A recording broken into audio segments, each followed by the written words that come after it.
Hello दोस्तों, कैसे हैं आप लोग। मेरा नाम है मयंक और हम हैं क्लास नंबर 17 में और हम करने वाले हैं बिजनेस ट्रस्ट चैप्टर को। बहुत ही ज़्यादा मज़ेदार और इंटरेस्टिंग चैप्टर है, लेकिन ये चैप्टर अगर आपने अभी तक कैपिटल गेन की वीडियो नहीं कर रखी है तो इस चैप्टर की तरफ मत आना। ये चैप्टर तुमको थोड़ा सा भी समझ में नहीं आएगा। कैपिटल गेन बहुत बहुत इंपॉर्टेंट है इस चैप्टर को बहुत अच्छी तरीके से समझने के लिए। और जिन्होंने पहले कहीं और से पढ़ रखा है तो उनका तो बिफोर क्लास एक्सपीरियंस सही रहने वाला है। आफ्टर क्लास आप बन जाओगे अर्थ 616 के कैप्टन अमेरिका। ठीक है, तो चलो शुरू करते हैं दोस्तों हम बिजनेस ट्रस्ट चैप्टर के साथ। काफी इंटरेस्टिंग एंड मजेदार है। आओ पहले कॉन्सेप्चुअली चीजों को समझते हैं।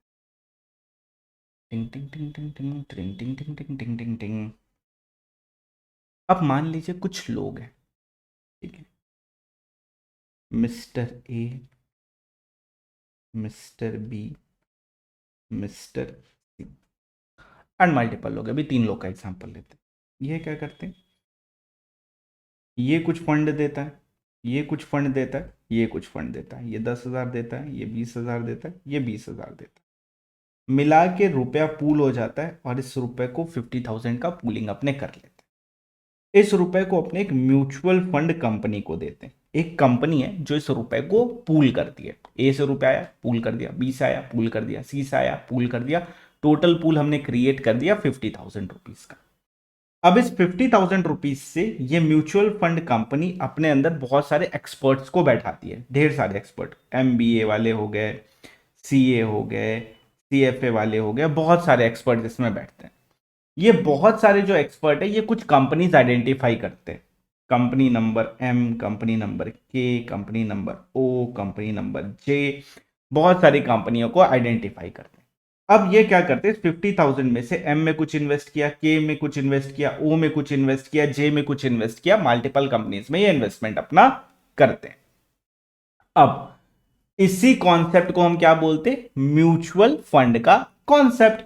बहुत सारे लोग हैं, बहुत सारे रुपया देते हैं, रुपया पूल होता है, फिर वही पूल किया हुआ रुपया with the help of expert multiple companies में हम इन्वेस्ट कर देते हैं। फिर ये कम, या तो फिर ये सेल जनरेट करेंगे और या तो फिर ये इनको डिविडेंड मिलेगा इन कंपनियों से, जिनको ये पास ऑन कर देते हैं अपने यूनिट होल्डर्स को। म्यूचुअल फंड 10,000 के बदले, ये जो 10,000 रुपए इसके बदले यूनिट देती है अपना। सिमिलरली 20,000 के बदले बी को यूनिट देगी, इस 20,000 के बदले सी को यूनिट देगी एंड इनके रुपए को लेके मल्टीपल कंपनीज में इन्वेस्ट कर देगी। फिर मल्टीपल कंपनीज का या तो शेयर को वो सेल करेंगे, कैपिटल गेन जनरेट होगा, इनकम जनरेट होगा। उस इनकम को अपने यूनिट होल्डर को पास ऑन कर देंगे in the ratio of 1:2:2। Similarly अगर डिविडेंड मिलता है एम के ओ जे से तो उसको पूल करते हैं, पूल करने के बाद 1:2:2 के रेशियो में बांट देते हैं। सिंपल म्यूचुअल फंड का कॉन्सेप्ट। कोई डाउट, कोई समस्या यहां तक नहीं। अब इसी सेम कॉन्सेप्ट पे, डिट्टो सेम कॉन्सेप्ट पे वर्क करता है बिजनेस ट्रस्ट।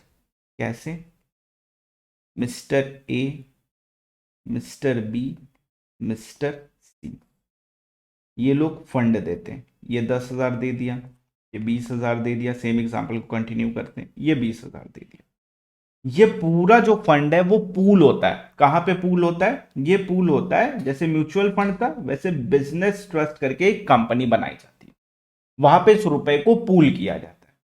अब इसमें भी बहुत सारे एक्सपर्ट बैठे हैं, एमबीए बैठा है, सीए बैठा है, सीएफए बैठा है, सीएमए, सीएस, बहुत सारे एक्सपर्ट बैठे हुए। 50,000 रुपीज का पूरा पूल हुआ है हमारे पास। अब ये क्या करेंगे, म्यूचुअल फंड में क्या होता है, कंपनियों में इन्वेस्ट करता है। कौन सी कंपनी, कोई भी फार्मास्यूटिकल सेक्टर हो गया तुम्हारा, या तुम्हारा इलेक्ट्रॉनिक सेक्टर, बाइक वाली कंपनी, कोई सी भी कंपनी, जो भी, फर्क नहीं पड़ता है कौन से सेक्टर में कंपनी होनी चाहिए, बस उस पर वो इन्वेस्ट कर रहे थे। लेकिन जो बिजनेस ट्रस्ट होता है ना, ये इन्वेस्ट करता है मल्टीपल एसपीवी में, SPV 1, SPV 2, SPV 3। SPD emergency नहीं, एसपीडी इमरजेंसी नहीं, एसपीवी स्पेशल पर्पस व्हीकल है। ये क्या होता है सर, कुछ नहीं होता है, नाम बड़े दर्शन छोटे।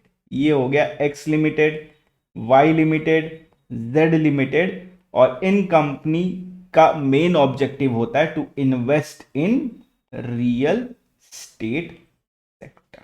कहां इन्वेस्ट करते हैं, रियल स्टेट सेक्टर। सिमिलरली जब इन कंपनियों से बिजनेस ट्रस्ट को कोई इनकम जनरेट होती है, वो इनकम पास ऑन करते हैं यूनिट होल्डर को, एंड वो यूनिट होल्डर के हाथ में टैक्सेबल होती है, और कुछ कुछ इनकम बिजनेस ट्रस्ट के हाथ में टैक्सेबल होती है। यही बस अपने को पढ़ना है, बट उसके पहले कॉन्सेप्ट समझना जरूरी है। तो कॉन्सेप्ट क्या निकला? मल्टीपल यूनिट होल्डर होते हैं किसके? बिजनेस ट्रस्ट के। मल्टीपल यूनिट होल्डर्स हैं, यूनिट होल्डर्स बोलते हैं हम इनको। मल्टीपल यूनिट होल्डर्स हैं, इनके पास बिजनेस ट्रस्ट का यूनिट होता है, यानी इसने 10,000 रुपया ए ने दिया और बिजनेस ट्रस्ट का 10,000 रुपए कीमत जितना यूनिट ले लिया। सिमिलरली इसने 20,000 दिया, इसने 20,000 दिया, 20,000 रुपया जितना यूनिट्स ले लिया बिजनेस ट्रस्ट का। पैसा पूल हुआ, 50,000 रुपए हमें मिले। इस 50,000 रुपए को एसपीवी में इन्वेस्ट किया जाता है। एसपीवी मतलब होता है special purpose vehicle. Special purpose vehicle मतलब क्या होता है? कोई हाथी घोड़ा नहीं, कोई दिमाग नहीं, सिंपल सा। कंपनियां, वो कंपनी जो रियल एस्टेट सेक्टर में इन्वेस्ट करती है। क्या बोला मैंने? कंपनी, और वो कंपनी जो रियल एस्टेट सेक्टर में इन्वेस्ट करती है, उन कंपनियों को हम बोलते हैं एसपीवी। अब एसपीवी से 3 प्रकार की इनकम जनरेट हो सकती है। डिविडेंड जनरेट हो सकती, तो बेसिकली दो ही आप समझो, दो इनकम जनरेट हो सकती है। डिविडेंड जनरेट हो सकता है या इंटरेस्ट जनरेट हो सकता है सर, इंटरेस्ट कैसे जनरेट हो सकता है? आओ समझते। अब एक इंडिविजुअल यूनिट होल्डर का एग्जांपल दे। एक यूनिट होल्डर है मिस्टर ए। मिस्टर ए क्या करेंगे? बिजनेस ट्रस्ट है पी। बिजनेस ट्रस्ट पी का ये एक यूनिट ले लेंगे। ये यूनिट की कीमत है 10,000, 10,000 रुपए, और इन्होंने समझ लो 10 यूनिट्स लिए। ठीक है, 10 यूनिट लिए। तो यूनिट होल्डर ए ने बिजनेस ट्रस्ट पी के 10,000 रुपए देके 10 यूनिट परचेज कर। अब बिजनेस ट्रस्ट पी के पास कितने रुपए हैं? 10,000। अब इस 10,000 रुपए को उसको इन्वेस्ट करना है एसपीवी में। बिजनेस ट्रस्ट का काम है सिर्फ एसपीवी में ही इन्वेस्ट करेंगे। एंड एसपीवी क्या होती है? स्पेशल पर्पस व्हीकल, यानी वो कंपनियां जो रियल एस्टेट सेक्टर में काम करती है। अब जब ये बिजनेस ट्रस्ट में 10,000 रुपीज आ गया, ये बिजनेस ट्रस्ट एसपीवी में दो प्रकार से इन्वेस्ट कर सकता है। पहला मोड होता है एसपीवी के शेयर्स खरीद लो। एसपीवी के शेयर्स खरीद लो। अब शेयर्स 10,000 रुपए दो और शेयर ले लो। तो मान लो बिजनेस ट्रस्ट ने क्या करा? 5,000 रुपए दिए एंड 5,000 शेयर खरीद लिए। 5,000 रुपए के शेयर खरीद लिए, 1 रुपया तो नहीं हुआ, 5,000 रुपए के शेयर खरीद लिए। अब जब एसपीवी के आप शेयर खरीदते हो तो आपको एक इनकम जनरेट होती है एसपीवी के द्वारा, not from selling of share. Selling of share is the income of business trust. I am talking about income that has been generated through SPV. SPV के जरिए आपको एक इनकम जनरेट होती है, और उस इनकम का नाम क्या होता है दोस्तों? डिविडेंड। बस यही हो सकता है। अब शेयर अगर एक पर्सन खरीदता है, मान लो शेयर को बेच नहीं रहा है, तो शेयर से क्या इनकम जनरेट कर सकते हैं? सिर्फ डिविडेंड ही जनरेट कर सकते हैं और कुछ जनरेट नहीं होता है। तो एसपीवी से इनको डिविडेंड मिलता है। इस डिविडेंड को वो क्या करेंगे? पास ऑन कर देंगे मिस्टर ए को। तो डिविडेंड पास ऑन हो गया मिस्टर ए को। दूसरी जो इनकम जनरेट हो सकती है वो हो सकती है 5,000 रुपए का मैंने शेयर खरीदा और बिजनेस ट्रस्ट ने क्या करा? 5,000 रुपए का लोन दे दिया एसपीवी को। दो तरीके से पैसे डाल सकते हैं एसपीवी में, या तो उसका शेयर खरीद लो और या तो उसको लोन दे दो। अब अगर आप एसपीवी को लोन दोगे तो एसपीवी से आपको कौन सी इनकम जनरेट होगी दोस्तों? गैस करो तो। कर ले भाई, थोड़ा तो गैस कर ले। तो सर यहां पे हमें जो इनकम जनरेट होगी उस इनकम का नाम है क्या जनरेट होगा? इंटरेस्ट जनरेट होगा। एंड सिमिलरली इसी इंटरेस्ट को पास ऑन कर दिया जाता है यूनिट। तो एसपीवी से सिर्फ दो इनकम जनरेट होती है हमें, या तो हम उसका शेयर खरीद, हम कौन है? Business trust. या तो हमने एसपीवी का शेयर खरीद के उसमें पैसे डाले, और या तो हमने उसको लोन दे दिया। अगर हमने एसपीवी पे शेयर खरीद के पैसे डाले तो हमें डिविडेंड मिलता है, और अगर हमने एसपीवी को लोन दे दिया तो हमें क्या मिलेगा? इंटरेस्ट मिलेगा। तो फर्स्ट केस में हमें डिविडेंड मिलता है अगर हम शेयर खरीदते हैं तो, एंड अगर हमने लोन दिया तो हमें इंटरेस्ट मिलता है। ये दोनों ही चीज हम लोग पास ऑन कर देते हैं यूनिट होल्डर को। लॉ बोलता है कि चाहे इंटरेस्ट हो चाहे डिविडेंड हो विद क्या बोलते हैं with a star mark, dividend में कि स्टार मार्क है, चाहे इंटरेस्ट हो चाहे डिविडेंड हो विद अ स्टार मार्क, ये दोनों ही income will not be taxable in the hands of business trust. Business trust को इस पर टैक्स देने की कोई जरूरत नहीं। It will be taxable in the hands of unit holder. अपने इस चैप्टर में क्या पढ़ रहे, अपने इस चैप्टर में ये पढ़ रहे कि जो भी इनकम जनरेट होती है वो किसके हाथ में टैक्सेबल होगी और कौन से रेट से टैक्सेबल होगी। इसमें और कुछ और नहीं पढ़ रहे, कुछ एक्स्ट्रा नहीं पढ़ना, बस यही चीज हमें पढ़नी है। तो it will be taxable in the hands of unit holder and will not be taxable in the hands of business trust. But business trust और एक इनकम जनरेट कर सकता है क्या?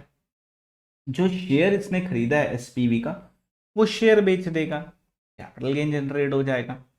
या बिजनेस ट्रस्ट के पास कुछ फंड पड़े थे, सारे फंड एसपीवी में नहीं डाले, कुछ फंड इसने क्या करा, बैंक अकाउंट में एफडी करवा दिया, तो उसका इंटरेस्ट भी मिला होगा।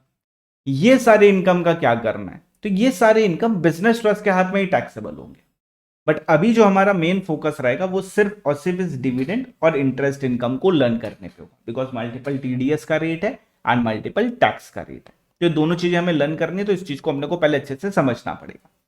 तो हमने क्या देखा, हमने सिंपल सी चीज देखी, एज अ यूनिट होल्डर हम यूनिट खरीदते हैं बिजनेस ट्रस्ट का, same like mutual fund. Business trust क्या करता है, इसको इन्वेस्ट कर देता है ऐसी कंपनियों में जो रियल एस्टेट की कंपनी होती है, जिनको हम एसपीवी बोलते हैं, स्पेशल पर्पस व्हीकल। अब जब हमने इन्वेस्ट करा तो हमारे पास दो ऑप्शन होते हैं इन्वेस्ट करने के एज अ बिजनेस ट्रस्ट। या तो हम शेयर खरीद लेंगे एसपीवी का, 5,000 रुपए हमने एसपीवी को दे दिया, उसने फर्दर इन्वेस्ट कर दिया। या ऑल्टरनेटिवली हम 5,000 का लोन दे देते हैं एसपीवी को। अगर हमने शेयर खरीदा है तो हमें डिविडेंड इनकम मिलेगा, जो हम यूनिट होल्डर को दे देंगे, हमारे हाथ में कोई टैक्सेबिलिटी नहीं आएगी। अगर हमने लोन दिया है तो हमें इंटरेस्ट इनकम जनरेट होगा, इंटरेस्ट इनकम हम यूनिट होल्डर को पास ऑन कर देंगे, हमारे हाथ में कोई भी टैक्सेबिलिटी नहीं है कि बिजनेस ट्रस्ट को जीरो टैक्स देगा। यूनिट होल्डर ए है, उसको टैक्स का पेमेंट करना पड़ेगा, डिविडेंड और इंटरेस्ट। इसके अलावा बिजनेस ट्रस्ट की कोई और इनकम है, लाइक इंटरेस्ट ऑन एफडी हो गया, interest on sale of unit of SP shares of SPV, SPV का शेयर बेच दिया, या कोई और कंपनी का शेयर बेच दिया, या कुछ सामान बेच दिया, कोई एक कैपिटल एसेट बेच दिया, वो उन सारों केसेस में क्या होगा, वो part 2, part 1 only interest dividend पे फोकस कर। Am I clear with the concept के लिए? को कोई समस्या, कोई डाउट नहीं? आगे बढ़े।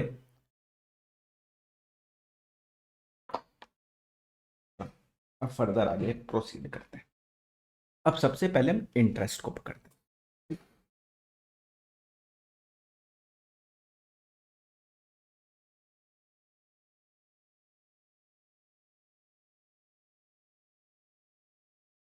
एक बिजनेस ट्रस्ट, उसने क्या करा, उसने शेयर्स परचेज करे, शेयर्स परचेज करे एसपी, शेयर्स ने लोन दिया, इसने इसने लोन दिया एसपीवी। अब एसपीवी क्या करेगी, एसपीवी इसको इंटरेस्ट का पेमेंट करेगी इस लोन पे। अब लॉ बोलता है कि बिजनेस ट्रस्ट को एसपीवी से जो इंटरेस्ट मिला है, ये बिजनेस ट्रस्ट के हाथ में टैक्सेबल नहीं होगा, not taxable in the hands of business trust. अब जब ये लोन पास ऑन होगा, जब एसपीवी बिजनेस ट्रस्ट को सेंड करेगी, सिंस बिजनेस ट्रस्ट के हाथ में टैक्सेबिलिटी नहीं है, तो एसपीवी को टीडीएस डिडक्ट करने की भी जरूरत नहीं है, क्योंकि जो इनकम टैक्सेबल होता है उसी का टीडीएस डिडक्ट किया जाता है, जिसके हाथ में टैक्सेबल होता है उसी का ही टीडीएस डिडक्ट होता है। अगर बिजनेस ट्रस्ट के हाथ में टैक्सेबल नहीं है, तो एसपीवी ने अगर 10,000 का इंटरेस्ट दिया तो पूरा का पूरा 10,000 बिजनेस ट्रस्ट को दे देगी without deducting any TDS. No TDS need to be deducted because it is not taxable in the hands of business trust. That's why this is the reason, and यही point तुमको exam में भी लिख के आना है। अब बिजनेस ट्रस्ट इस इंटरेस्ट को पास ऑन करेगा यूनिट होल्डर को, it will be taxable in the hands of unit holder, unit holder के हाथ में इसकी टैक्सेबिलिटी आ जाएगी। अब लॉ ने हमें यह भी बताया कि अगर हम यूनिट होल्डर के हाथ में टैक्सेबल करते हैं तो कितने रेट से टैक्सेबल करेंगे। तो अब हमें यहां यह चेक करना है कि यूनिट होल्डर को जो हम ये दे रहे हैं वो यूनिट होल्डर कौन है। मतलब सर अभी समझ, यूनिट होल्डर एक नॉन रेसिडेंट है या रेसिडेंट है? सर नॉन रेसिडेंट क्या होता है इसके बारे में अपने पढ़ेंगे, नॉन रेसिडेंट चैप्टर जब पढ़ेंगे, एक सेपरेट चैप्टर है बड़ा सा, वो पढ़ेंगे, उसमें अपने समझेंगे। अभी के लिए unit holder non resident unit holder है या resident unit holder? If it he is a resident unit holder तो नॉर्मल स्लैब रेट में टैक्सेबल हो जाएगा। मिस्टर ए है तो मिस्टर ए का जो भी रेट है 115 बीएसी में है या ऑप्ट आउट कर लिया डिफॉल्ट से, एज द केस में भी उस स्लैब रेट में उस पर टैक्सेबिलिटी लगेगी। बट अगर वो एक नॉन रेसिडेंट है तो इस इंटरेस्ट पे उसको 5% का फिक्स टैक्स पे करना पड़ेगा। कितना? 5% का टैक्स का पेमेंट करना पड़ेगा। अब since this income is taxable in the hands of unit holder at the rate 5% या slab rate, when business trust will pass on this interest to unit holder, it need to deduct TDS, needs to deduct TDS। भैया को TDS deduct करके payment करना पड़ेगा। Why? Because this income is now taxable in the hands of unit holder। जब SPV ने business trust को दिया तो बिजनेस ट्रस्ट के हाथ में टैक्सेबल नहीं था, टीडीएस काटने की जरूरत नहीं थी। बट जब बिजनेस ट्रस्ट यूनिट होल्डर को दे रहा है तो यूनिट होल्डर के हाथ में टैक्सेबल है, तो बिजनेस ट्रस्ट को टीडीएस डिडक्ट करके पेमेंट करना पड़ेगा। कितना टीडीएस डिडक्ट करेगा वो? तो वो टीडीएस डिडक्ट करेगा सेक्शन नंबर 194 लाबा में, एलबीए, लाबा बोलोगे लन हो जाएगा, 194 लाबा में एलबीए में डिडक्ट करेगा। Business trust section number 194 LBA में टीडीएस डिडक्ट करेगा। टीडीएस कैसे डिडक्ट होगा? तो डिपेंड करेगा यूनिट होल्डर कौन। अगर यूनिट होल्डर एक नॉन रेसिडेंट है तो उस सिनेरियो में उसकी टैक्सेबिलिटी कितने से हो रही थी? 5% से, तो उसका टीडीएस भी कितने से कटेगा? 5%। और अगर रेसिडेंट है तो उसकी टैक्सेबिलिटी कितने से हो रही थी? स्लैब रेट से। स्लैब रेट से तो टीडीएस काट नहीं सकते, तो गवर्नमेंट ने फिक्स रेट दे दिया। रेसिडेंट के लिए 194 लाबा में 10% से टीडीएस डिडक्ट हो। आपको पता है दोस्तों, यहां पे आपका वो इंटरेस्ट वाला पोर्शन भी होता है। तो क्या देखा हमने? बिजनेस ट्रस्ट ने एसपीवी को लोन दिया, बदले में एसपीवी इंटरेस्ट दे दिया। This interest is not taxable in the end of business trust, so no TDS is to be need to be no TDS is required to be deducted by SPV, special purpose vehicle. This interest is taxable in the hands of unit holder, तो business trust will transfer this interest to unit holder. Pass on बोलते हैं, pass on कर देगा unit holder को। अब unit holder के हाथ में टैक्सेबल है, तो अगर यूनिट होल्डर रेसिडेंट है तो स्लैब रेट, नॉन रेसिडेंट है तो 5%, 5% से टैक्सेबिलिटी होगी। Since this income is taxable in the hands of unit holder, business trust will be required to deduct TDS under section 194 LBA लाबा में। नॉन रेसिडेंट के लिए 5%, वही टैक्स रेट है, वही टीडीएस का भी रेट। बट रेसिडेंट के लिए स्लैब रेट से टीडीएस नहीं काट सकते ना, पॉसिबल नहीं है, तो वहां पे हम 10% यूज करेंगे। कितना यूज करेंगे? 10% से टीडीएस काटते। एम आई क्लियर दोस्तों? कोई डाउट, कोई कंफ्यूजन नहीं? क्लैरिटी? चलो अब डिविडेंड की तरफ आ जाओ दोस्तों। चलो अब नेक्स्ट कॉन्सेप्ट की तरफ हम चलते हैं, जो कि है डिविडेंड का। एकदम हौले हौले, कोई हड़बड़ी नहीं, कोई गड़बड़ी नहीं, बस मेरे साथ रहो एंड जैसे चार्ट बनवाते रहते हो वैसे बनाते जाओ। देखो तुमको एंड ऑफ द क्लास पूरा लर्न हो जाएगा एकदम अच्छे से रेट के साथ। तो फटाफट एक क्विक रिवीजन वापस से मार लेते हैं। बिजनेस ट्रस्ट ने लोन दिया एसपीवी को, एसपीवी इंटरेस्ट देती है। This interest is not taxable in the hands of business trust, तो कोई टैक्स टीडीएस भी नहीं काटना एसपीवी को। बिजनेस ट्रस्ट इस इनकम को ट्रांसफर करेगा, पास ऑन करेगा यूनिट होल्डर को, taxable in the hands of unit holder. Resident है तो तुम्हारा स्लैब रेट, नॉन रेसिडेंट तो 5%। अब since it is taxable in the hands of unit holder, तो जब बिजनेस ट्रस्ट पास ऑन करेगा इसको तो टीडीएस काट के करेगा 194 एलबीए में। नॉन रेसिडेंट के लिए 5%, रेसिडेंट के लिए 10%। अब आते हैं थोड़ा सा नीचे, डिविडेंड। याद है डिविडेंड में मैंने बोला था एक स्टार मार्क है, अब उस स्टार मार्क के बारे में भी समझेंगे। एक बिजनेस ट्रस्ट है, उसने क्या करा? उसने शेयर परचेज कर लिया। किसका? एसपीवी का, यहां लिखता है। एक बिजनेस ट्रस्ट है, उसने एसपीवी का शेयर्स परचेज कर लिया। अब एसपीवी इसको क्या देगी? एसपीवी अब इसको देगी dividend. This dividend will not be taxable in the hands of business trust, not taxable. Business trust को इस पे कोई भी टैक्स नहीं देना। अब गौर से सुनो, एक सेक्शन है 115 BAA, ठीक है, पढ़ेंगे अपने जब बेसिक वाला चैप्टर पढ़ेंगे तब। अगर एसपीवी यानी जो हमारी स्पेशल पर्पस व्हीकल वाली कंपनी है, अगर उसने 115 BAA को ऑप्ट करा है, तो अभी जो हम पढ़ेंगे वैसा प्रोसीजर अपने को फॉलो करना, that is not taxable in the hands of business trust and यानी कोई भी टीडीएस भी काटने की जरूरत नहीं है, तो कोई टीडीएस भी एसपीवी डिडक्ट नहीं करेगी, ठीक है। बट कंडीशन क्या है, SPV should opt for 115 BAA, SPV opt करेगी 115 BAA को। बिजनेस ट्रस्ट क्या करेगा, इसको पास ऑन करेगा unit holder. It will be taxable in the hands of unit holder. Unit holder के हाथ में ये टैक्सेबल होता है डिविडेंड। तो बिजनेस ट्रस्ट ने शेयर खरीदा एसपीवी का, एसपीवी 115 BAA ऑप्ट करके रखी है, तो जो डिविडेंड एसपीवी से बिजनेस ट्रस्ट के पास गया, it will not be taxable in the hands of business trust and TDS SPV को देने की जरूरत नहीं है। अच्छा, it will not be taxable in the hands of SPV as well. अब बिजनेस ट्रस्ट जब इसको पास ऑन करेगा यूनिट होल्डर को, इस डिविडेंड को जब पास ऑन करेगा यूनिट होल्डर को, तब it will be taxable in the hands of unit holder.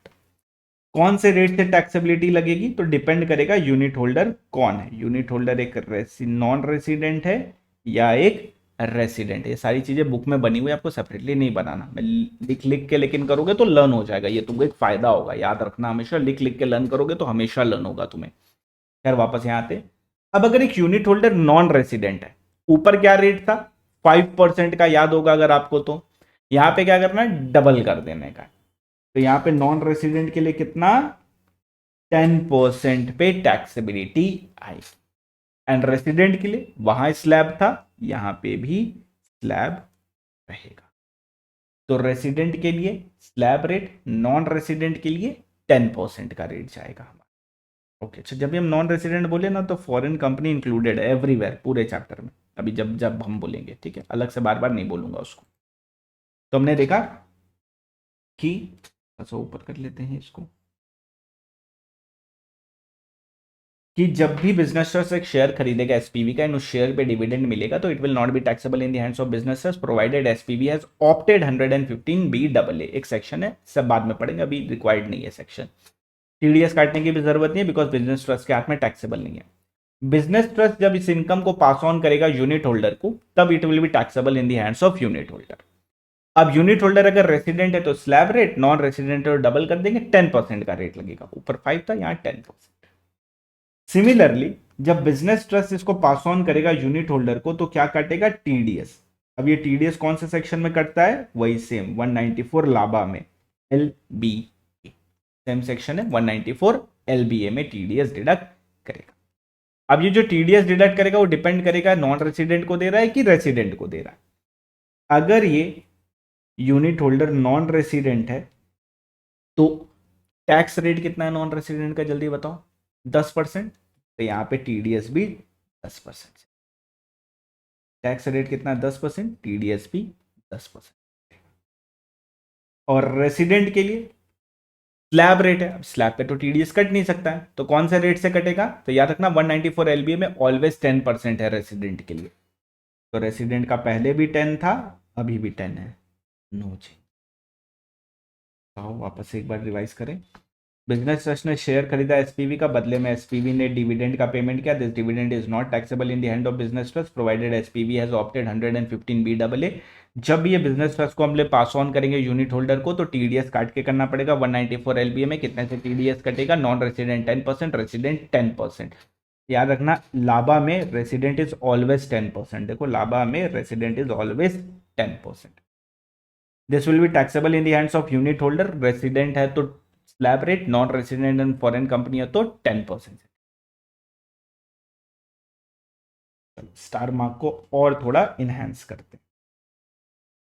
एक बिजनेस ट्रस्ट ने शेयर्स खरीदा एसपीवी का, एसपीवी ने दिया डिविडेंड, बिजनेस ट्रस्ट इस डिविडेंड को पास ऑन करेगा यूनिट होल्डर को।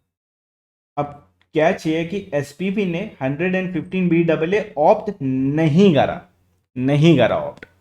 तो अगर एसपीबी 115 बी डबल ए को ऑप्ट नहीं करती है तो this dividend will itself be taxable in the hands of SPB. यानी इस पे टैक्स कौन पे करेगा? एसपीबी पे करेगा। Taxable in the hands of SPB. तो बिजनेस ट्रस्ट के हाथ में एग्जेम्प्ट, यूनिट होल्डर के हाथ में एग्जेम्प्ट। अब जब इनकम ही एग्जेम्प्ट है तो टीडीएस का कोई सवाल ही पैदा नहीं होता। तो जब एसपीबी डिविडेंड देगी बिजनेस ट्रस्ट को, कोई टीडीएस नहीं। बिजनेस ट्रस्ट जब यूनिट होल्डर को देगा, कोई टीडीएस नहीं, बिकॉज दोनों के हाथ में टैक्सेबल ही नहीं है, दोनों के हाथ में एग्जेम्प्ट। टैक्स कौन पे करेगा? एसपीबी। अब एसपीबी याद रखना, टीडीएस कभी भी कोई पर्सन अपना नहीं डिडक्ट कर सकता। तो SPB can not deduct its own TDS. अपना टीडीएस काट के थोड़ी जमा करवा सकते हैं, पॉसिबल नहीं है। एसपीबी ने अगर 115 बी डबल ऑप्ट नहीं करा तो it will be taxable. That dividend will itself be taxable in the hands of SPB. SPB will be liable to pay tax, we will not be liable to pay tax. Am I clear till? तो हमने अभी क्या देखा? हमने interest देखा, हमने dividend देखा। Dividend में दो ऑप्शन देखे, 115 बी डबल ऑप्ट करा या तो नहीं करा। एक बड़ा वाला चार्ट बना लिया जाए, क्या लगे हाथों? एक बड़ा वाला चार्ट बनाते, लैंडस्केप मोड में कर देना।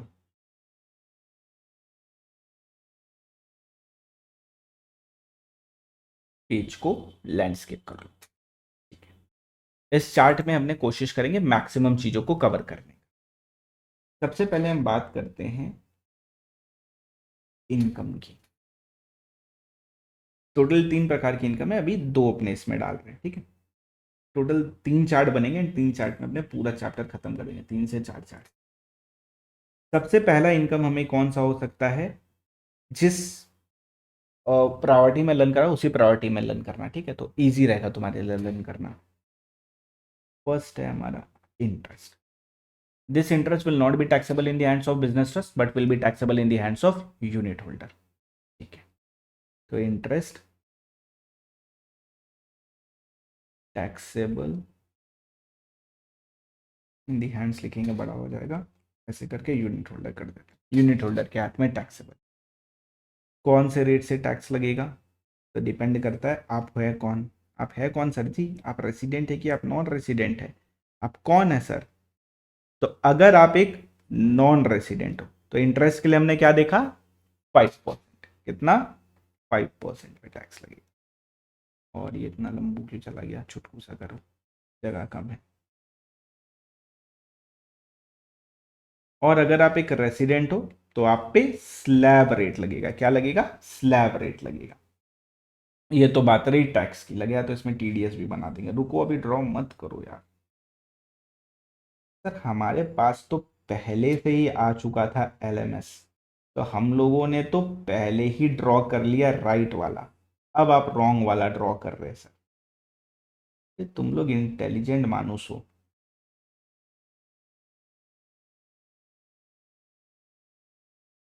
चलो ये परफेक्ट है।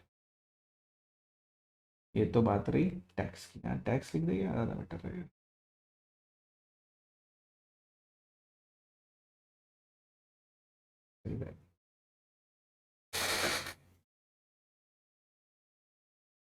टैक्स रेट कितने से टैक्सेबल होगा? नॉन रेसिडेंट होगा तो 5% से, रेसिडेंट होगा तो तुम्हारा स्लैब रेट से टैक्सेबल।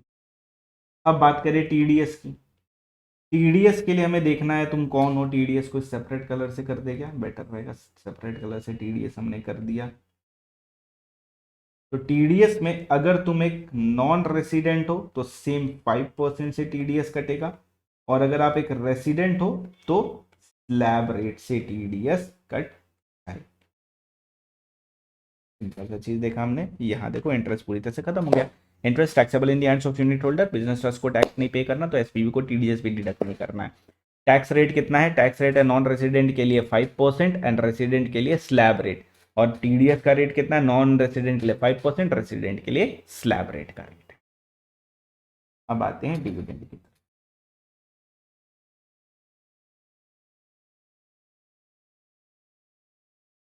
डिविडेंड अब डिविडेंड में दो ऑप्शन हो सकते हैं, या तो उसने 115 BAA ऑप्ट करा या तो नहीं करा। पहले अपने को जो स्प्लिट अप करना वो यहीं पे करना पड़ेगा, इसी लेवल पे करना पड़ेगा। तो 115 BAA को ऑप्ट कर लिया, या तो ऑप्ट करा या तो नहीं करा। नहीं करा वाले को इधर लिखते हैं, जगह मिल जाएगा। नहीं करा, और या तो 115 BAA को ऑप्ट कर लिया। अगर 115 BAA को ऑप्ट कर लिया तो कोई दिक्कत ही नहीं है, SPV will be liable to pay tax. कुछ भी दिमाग नहीं लगाना है, कुछ भी दिमाग नहीं लगाना। ऑप्ट अगर कर लिया है तो SPV will be liable pay tax. Who will be liable to pay tax? SPV will be liable to pay tax. बात खत्म। अब अगर ऑप्ट नहीं करा तो क्या होगा? तो उस सिनेरियो में अगर ऑप्ट नहीं करा तो थोड़ा उल्टा हो गया, थोड़ा उल्टा हो गया। हाँ हाँ हाँ भैया, उल्टा हो गया थोड़ा। इस वाले में ना हमेशा गलतियां हो जाती हैं, इसको थोड़ा देखना पड़ेगा। हाँ हाँ हाँ, हो गई मिस्टेक मेरे से दोस्तों। रुक जाओ, कर देता हूँ इसको, इसको इधर डाल देता हूँ। अगर ऑप्ट नहीं करा तो SPV will be liable to pay tax. कौन पे करेगा? SPV will be liable to pay tax.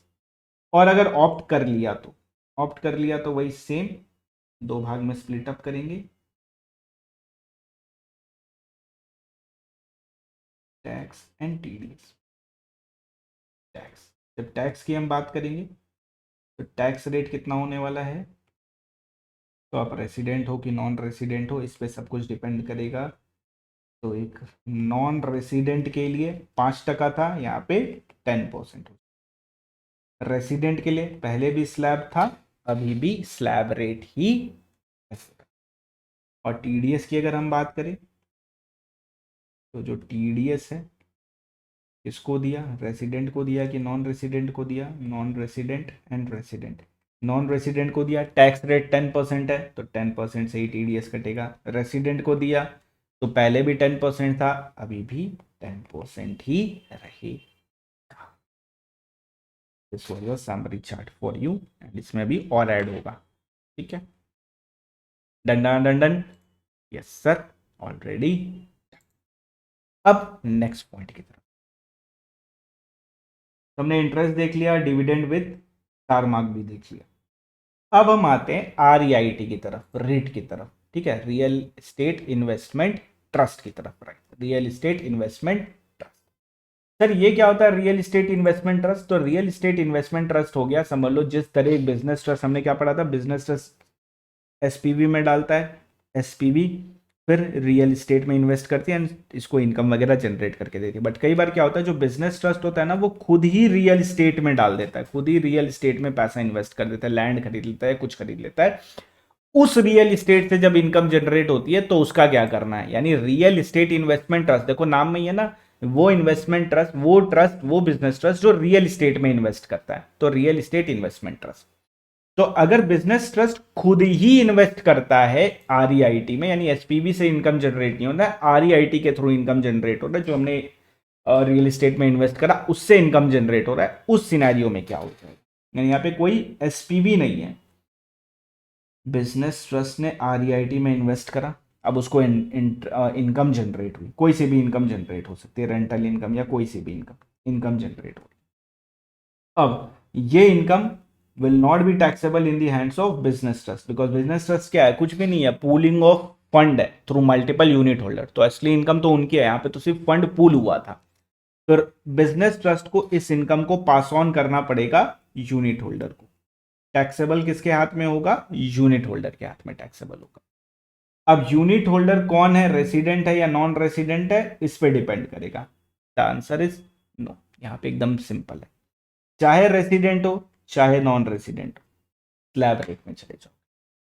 तो क्या बोला हमने? एक बिजनेस ट्रस्ट जो खुद ही रियल एस्टेट में इन्वेस्ट कर रहा है, यानी रियल एस्टेट इन्वेस्टमेंट ट्रस्ट, और उसको उस रियल एस्टेट से कोई इनकम जनरेट होती है, तो उस इनकम को उसको पास ऑन करना पड़ेगा अपने यूनिट होल्डर को। It will be taxable in the hands of unit holder. कौन से रेट से टैक्सेबिलिटी लगेगी? स्लैब रेट से। स्लैब रेट से टैक्सेबिलिटी लग जाएगी। अब since it is taxable in the hands of unit holder, तो बिजनेस ट्रस्ट को टीडीएस डिडक्ट करना पड़ेगा 194 लाबा में, एलबीए में टीडीएस डिडक्ट करना पड़ेगा। कितना टीडीएस डिडक्ट करेगा ये? तो अगर एक रेसिडेंट है या एक नॉन रेसिडेंट है, ये चेक करना। नॉन रेसिडेंट ऊपर लिख देते हैं, मैच करेगा। तो अगर एक नॉन रेसिडेंट है तो इसका टीडीएस हम डिडक्ट करेंगे रेट इन, ये क्वेश्चन में दिया रहेगा, रेट इन फोर्स से, ना 5% ना 10%, रेट इन फोर्स। और एक रेसिडेंट के लिए तो फिक्स है भैया 10%। 194 एलबीए में ऑलवेज 10% से टीडीएस डिडक्ट करें। Am I clear with this concept? आसान सा कॉन्सेप्ट है। क्या है? बिजनेस ट्रस्ट ने खुद ही रियल एस्टेट में इन्वेस्ट कर दिया और उसको इनकम जनरेट हो रही है। वो इनकम वो पास ऑन करता है यूनिट होल्डर को। It will be taxable in the hands of unit holder.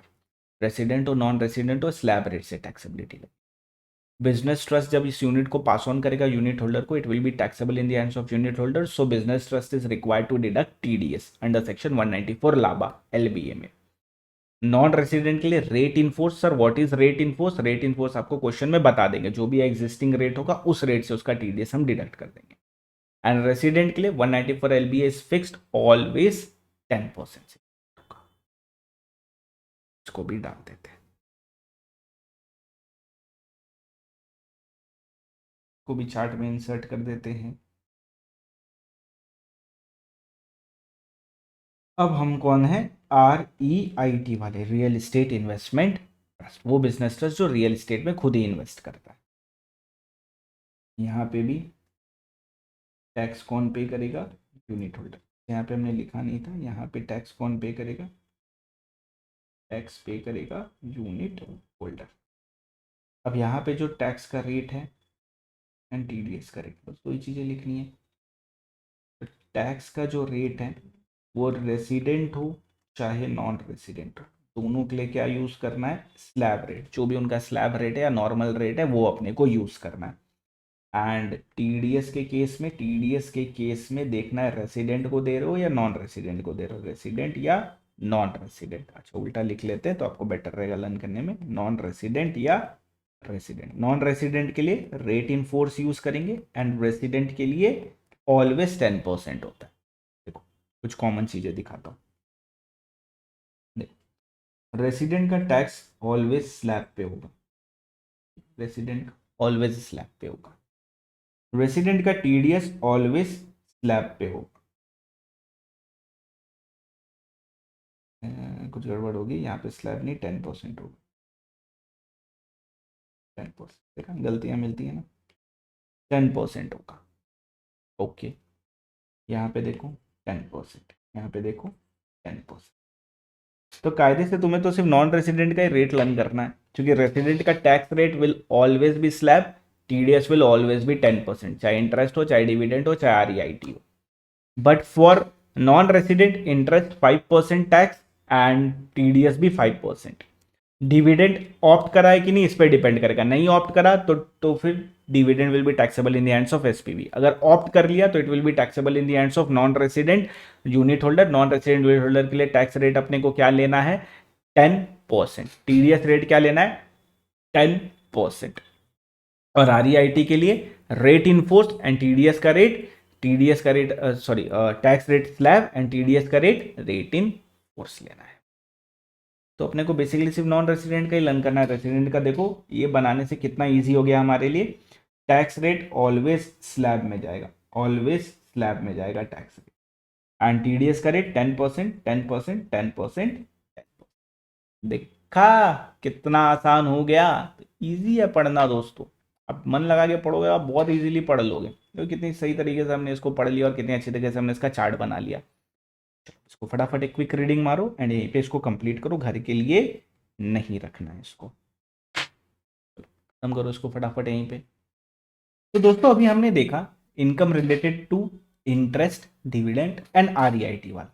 आओ अब इसको एक लेवल और आगे लेके चलते। ये तीनों income is taxable in the hands of unit holder. हमने टैक्स रेट भी देख लिया, हमने टीडीएस का रेट भी देख लिया। अब अपने देखते इसके अलावा अगर कोई और इनकम होती है तो उसको अपने कैसे डील करते हैं। अब जो बिजनेस ट्रस्ट है, ठीक है, बिजनेस ट्रस्ट है, उसको इनकम हुई through interest, dividend, and dividend में भी क्या हैज ऑप्टेड, ठीक है, and REIT, it will be taxable in the hands of unit holder. किसके हाथ में टैक्सेबल होगा? यूनिट होल्डर के हाथ में, taxable in the hands of unit holder. इसके अलावा अगर कोई इनकम है, अदर इनकम, ब्रैकेट में लिख लो, apart from debt repayment, apart from debt repayment, ये एक सेपरेट कॉन्सेप्ट है, इसके बारे में पढ़ेंगे। अभी यहां लिख लो अपार्ट फ्रॉम डेट का रीपेमेंट। तो जो भी अदर इनकम है बिजनेस ट्रस्ट की अपार्ट फ्रॉम डेट का repayment, that will be exempt in the hands of unit holder and taxable in the hands of business trust. तो कोई और इनकम है अगर, तो it will be exempt in the hands of unit holder. कौन tax पे करेगा इस पे? Taxable in the hands of business. एक ऐसा चार्ट बना के दूंगा ना, मजा आ जाएगी, एकदम मजा आ जाएगी, एकदम दिल खुश हो जाएगा, दिमाग खुश हो जाएगा, फेफड़ा भी खुश हो जाएगा तुम्हारा। ऐसा फेफड़ा भी खुश हो जाएगा हम लोग का, हाँ फेफड़ा भी खुश हो जाएगा, इतना बढ़िया। तो बिजनेस ट्रस्ट का हो गया तुम्हारा interest, dividend, REIT taxable unit holder के हाथ में डाल दिया। Other income apart from debt repayment will be taxable in the hands of business trust, will be exempt in the hands of unit holder. अब बिजनेस ट्रस्ट के हाथ में taxability जब हम अदर इनकम की करेंगे, तो इस अदर इनकम को हम स्प्लिट अप करते हैं 3 कैटेगरी में।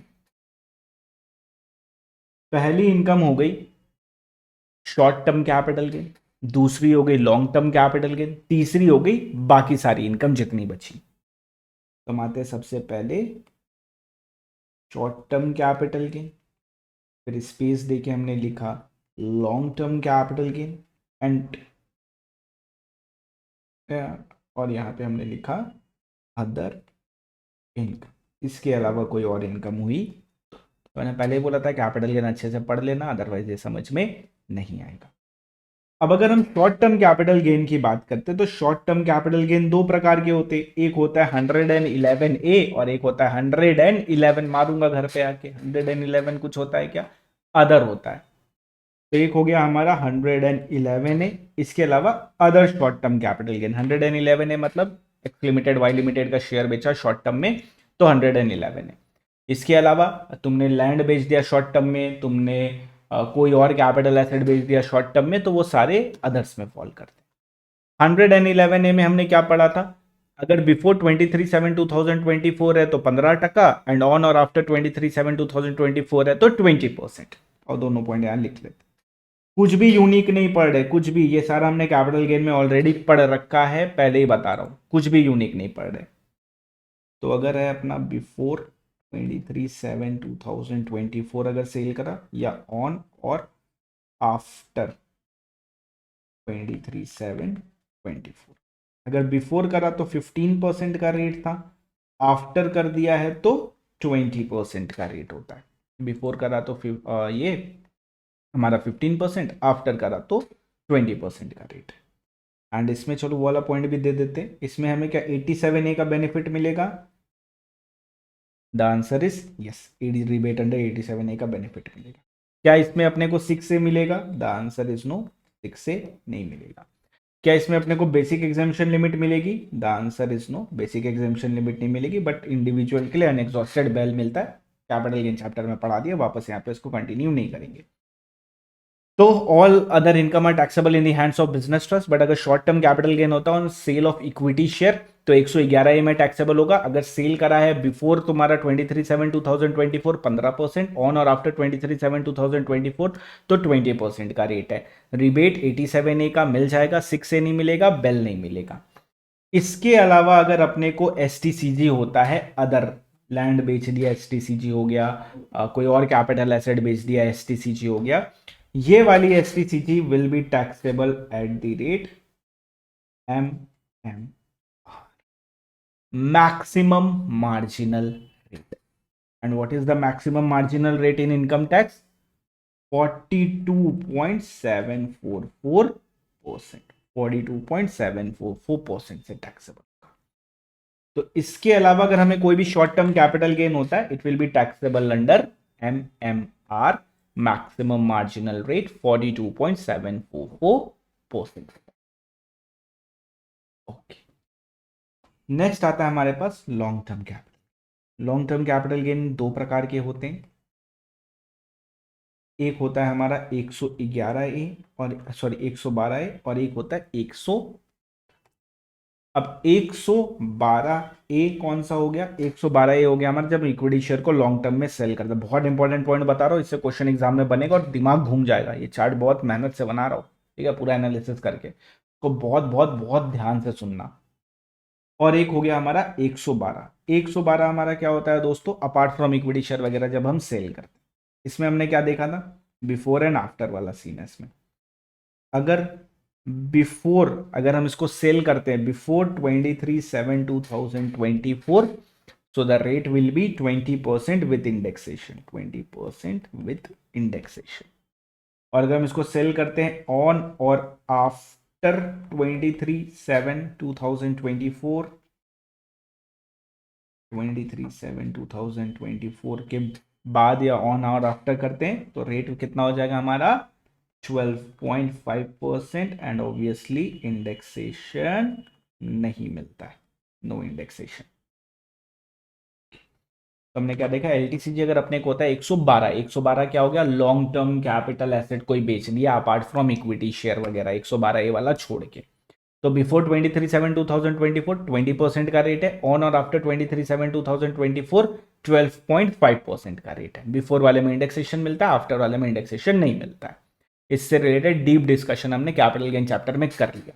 और कैपिटल गेन नहीं देखा तो देख लेना, क्लास वाली ऐप में अपलोडेड है। और यूट्यूब वाले बच्चों, तुम लोग के लिए यूट्यूब पे फुल कैपिटल गेन अपलोडेड है, पूरी की पूरी प्लेलिस्ट। अब वापस यहाँ, और अगर 112A होता है तो 112A will be taxable under MMR maximum marginal 42.744%। यानी एक्स लिमिटेड का इक्विटी शेयर लॉन्ग टर्म में बेचा, यानी 12 महीना बाद बेचा होल्ड करने के, तो 42.744% से बिजनेस ट्रस्ट के हाथ में टैक्सेबिलिटी आएगी।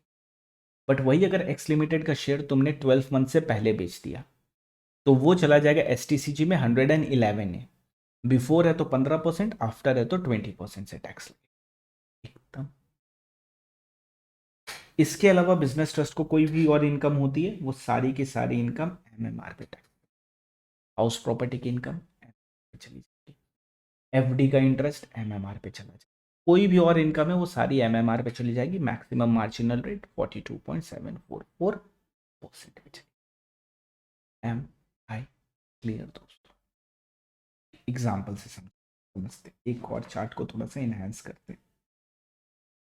अगर मैं सेल करता हूं इक्विटी शेयर, मैं सेल कर रहा हूं किसको? इक्विटी शेयर को। अब अगर हमारी equity share long term capital gain वाली है तो बताओ किस पे टैक्सेबिलिटी होगी? तो long term capital gain 112A में आता है, 112A में एमएमआर। और यही अगर मैंने शॉर्ट टर्म कैपिटल गेन में सेल करा तो ये 111A में जाता है। कितना लगेगा? बिफोर है तो 15% और आफ्टर है तो 20%। एक और एग्जांपल, सेल ऑफ लैंड का एग्जांपल दे। अगर हम लैंड बेचते हैं या तो लॉन्ग टर्म कैपिटल गेन या तो short term capital gain. Long term capital gain 112 होता है, short term capital gain normal होता है, नॉर्मल रेट से। अब नॉर्मल रेट मतलब क्या हो गया? नॉर्मल रेट मतलब हो गया हमारे बिजनेस ट्रस्ट के लिए एम, और लॉन्ग टर्म कैपिटल गेन 112 वाला है तो या तो फिर ये होगा हमारा 20% विथ इंडेक्सेशन या 12.5% आफ्टर वाला है without indexation as the case. तो ये एनालिसिस है, चार्ट तो नहीं बोलेंगे, एक एनालिसिस है। इससे वो क्वेश्चन बना सकते हैं, इस पे चांद सितारे फूल और खुशबू बना लेना, इससे क्वेश्चन डेफिनेटली।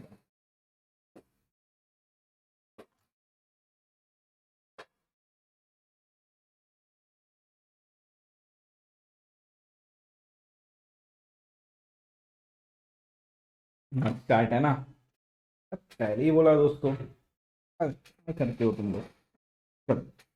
एक क्विक रिवीजन, बिजनेस ट्रस्ट को अगर इंटरेस्ट डिविडेंड आरईआईटी मिलता है तो it will be taxable in the hands of unit holder. वापस से बोल रहा हूँ, बिना कैपिटल गेन का टैक्स रेट वाला वीडियो देखे, इस वीडियो को मत देखना, खोपड़ी के ऊपर से चला जाएगा सब कुछ। अब बिजनेस ट्रस्ट को अगर कोई और इनकम होती है अपार्ट फ्रॉम डेट का रीपेमेंट, तो it will be exempt in the hands of unit holder and taxable in the hands of business trust. कौन से रेट से टैक्सेबिलिटी लगेगी? तो कैपिटल गेन है या अदर इनकम है? अदर इनकम तो एमएमआर पे चला जाएगा, लाइक एफडी का इंटरेस्ट वगैरह ये सब कुछ एमएमआर पे जाएगा, 42.744% पे जाएगा। एलटीसीजी और एसटीसीजी, अब अगर अपने को लॉन्ग टर्म कैपिटल गेन होता है तो या तो 112A वाला होगा या तो 112 वाला होगा। 112A क्या होता है? इक्विटी शेयर वाला। ये वाला एमएमआर पे टैक्सेबल होगा 42.7। और अगर अपने को लॉन्ग टर्म कैपिटल गेन होता है 112 वाला अपार्ट फ्रॉम इक्विटी शेयर वाला, तो वो टैक्सेबल होगा या तो 20% विथ इंडेक्स या 12.5 विदाउट इंडेक्स डेट के हिसाब से। अगर अपने को एसटीसीजी होता है तो 111A वाला है या अदर है? अदर है तो एमएमआर पे चला जाएगा 42.74। 111A वाला है मतलब इक्विटी शेयर वाला है, तो बिफोर के लिए 15%, आफ्टर के लिए 20%। क्या सीखा? सेल ऑफ इक्विटी शेयर में ही झमेला है। सेल ऑफ इक्विटी शेयर में क्या होगा? एसटीसीजी है तो 15-20, एलटीसीजी है तो 42.744% एमएमआर पे जाएगा। सेल ऑफ लैंड में प्रॉब्लम है, यानी अदर कैपिटल एसेट में। अगर अदर कैपिटल एसेट में शॉर्ट टर्म होता है तो 42.744% उल्टा हो जाएगा। एंड अगर लॉन्ग टर्म होता है अदर एसेट में तो 112 में जाएगा। 112 में जब वो जाएगा तो 20% विथ इंडेक्स या 12.5 विदाउट इंडेक्स। क्लियर? आशा करता हूं क्लैरिटी। ये रहा एक एग्जांपल, इससे वो क्वेश्चन बना सकते हैं। लैंड की जगह वो कोई और एसेट दे सकते हैं, अदर कैपिटल एसेट, तो अपने को ये ट्रीटमेंट करना है। इक्विटी शेयर की जगह वो कोई और भी दे सकते हैं जो 112A में मेंशन्ड है पूरी लिस्ट, उसमें से वो कुछ भी दे, यूलिप वगैरह। ठीक है, ध्यान रहेगा। कोई प्रॉब्लम यहाँ पे? क्लियर? क्लैरिटी? ये पॉइंट मेरे को समझ में आ गया।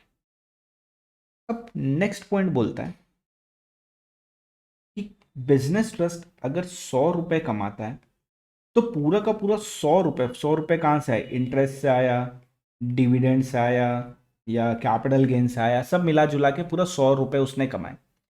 अब 100 रुपए वो डिस्ट्रीब्यूट करेगा। अच्छा, एक और चीज रखना, सुनना ध्यान से, ध्यान देना इसमें। बिजनेस ट्रस्ट इसमें टैक्स तो पे कर रहा है, ये सारे टैक्सेस 42.744%, 20%, 12%, ये जो भी है बिजनेस ट्रस्ट पे कर रहा है इसको। लेकिन this income is pass on to unit holder. Ultimately ये इनकम यूनिट होल्डर के हाथ में चला जाएगा। तो अगर business trust long term capital gain कमाता है 100 करोड़ का, तो वो 100 करोड़ उसको यूनिट होल्डर को देने पड़ेंगे। हाँ, भले ही टैक्स का पेमेंट बिजनेस ट्रस्ट करेगा, लेकिन वो इनकम को पास ऑन कर देना यूनिट होल्डर को। This is not your income. तो अब होता क्या है कि अगर बिजनेस ट्रस्ट है और वो 100 रुपए कमाता है डिविडेंड से, इंटरेस्ट से, सबसे मिला के, तो वो क्या करता है? पूरा डिस्ट्रीब्यूट नहीं करता है। मान लो 60 रुपीज ही डिस्ट्रीब्यूट करा। अब मान लो इंटरेस्ट से इसके पास आया था 20 lakhs, डिविडेंड से इसके पास आया था 60 lakhs and 20 lakhs capital gain से आया था। अब अगर ये 60 रुपीज डिस्ट्रीब्यूट कर रहा है अपने यूनिट होल्डर को, तो ये 60 रुपीज जो यूनिट होल्डर का कॉम्प्यूटेशन बनेगा, interest, dividend and capital gain करके जाएगा। बट सर 600 कमाया, 60 डिस्ट्रीब्यूट कर रहा है, कैसे बांटेंगे इन तीनों में? 2:6:2 के रेशियो में, यानी 60 रुपीज को 2:6:2 के रेशियो में बांटेंगे। Interest, dividend and capital gain head में डाल देंगे। इंटरेस्ट डिविडेंड आईएफएस हेड में चला जाएगा, कैपिटल गेन हेड में। यानी जो भी इनकम है वो same proportion and same nature का होना चाहिए। यानी अगर इंटरेस्ट दिया है तो वो इंटरेस्ट के कॉम्प्यूटेशन में दिखेगा यूनिट होल्डर के, एंड सेम प्रोपोर्शन में दिखेगा। और एक एग्जांपल के जरिए समझ, एंड यहाँ पे अपने कुछ सीखेंगे भी। ठीक है, total income receive by trust is 12 lakh. 12 lakh रुपए का इनकम हमने कमाया है। 6 लाख हमने इंटरेस्ट फ्रॉम एसपीवी से कमाया, 3 लाख हमने डिविडेंड फ्रॉम एसपीवी में कमाया, जिसमें ऑप्ट करा इसने 115BAA। 3 लाख रुपए हमने रेंटल इनकम कमाया रियल एस्टेट एसेट से, ये मेरा खुद का इनकम। इसमें से 6 लाख रुपया डिस्ट्रीब्यूट हुआ है यूनिट होल्डर को। मिस्टर एमटी एक यूनिट होल्डर है जो 20% यूनिट होल्ड कर रहा है। अपने को एमटी के लिए कैलकुलेट करना है। तो अगर हम एमटी के लिए कैलकुलेट करें, मिस्टर एमटी के लिए, जो कि एक रेसिडेंट है, तो मिस्टर एमटी को 20% यूनिट है तो 20% मिला होगा, तो इनको कितना रुपया मिला होगा? 6 लाख का 20% ही मिला होगा। कितना हुआ? 1,20,000। तो इनको कितना मिला होगा? 1,20,000 रुपए मिले होंगे इस वाले यूनिट होल्डर।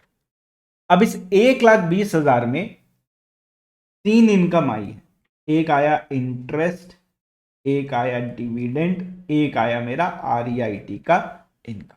1,20,000 में ये तीनों इनकम मिला के इसमें से 6 लाख रुपया दिया, जिसमें से 20% मेरा है, 20% हम होल्ड करते तो 20% मेरे को मिला।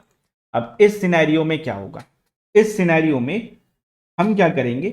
6:3:3 के रेशियो में बांट देंगे, यानी से 1,20,000 को 1,20,000 इंटू 3 डिवाइड बाई इतना, 6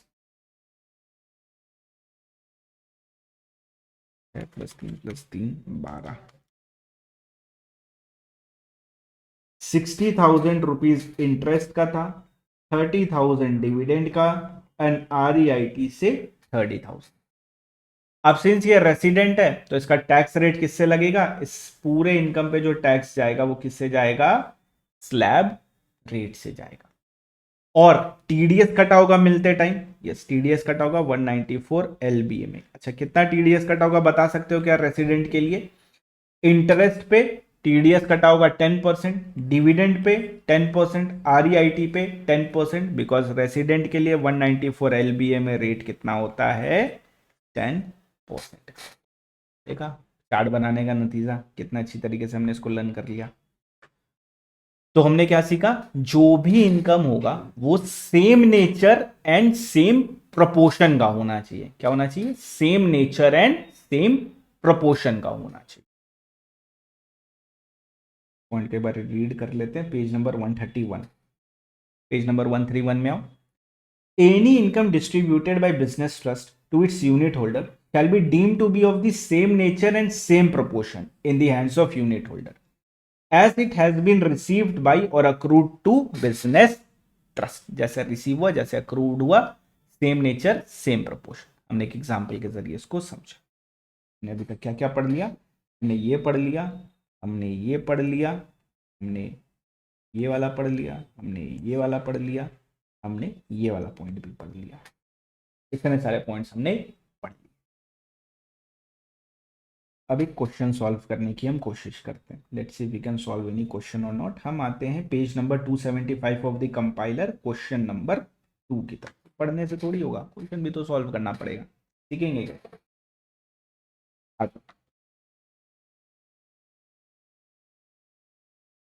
रेडी? हाँ यू रेडी दोस्तों? A business trust registered under SEBI as REIT gives particular वगैरह इतना इंटरेस्ट इनकम 4 करोड़ का है, dividend income from beta limited, beta limited okay, beta limited से इनकम इंटरेस्ट आया 4 करोड़, बीटा लिमिटेड से डिविडेंड आया 2 करोड़ का। बीटा लिमिटेड क्या है? Beta limited is an Indian company in which business trust hold 70% of its share holding. यानी beta limited मेरा क्या है? S P special purpose vehicle. और क्या दे रखा है? और कुछ दे रखा है।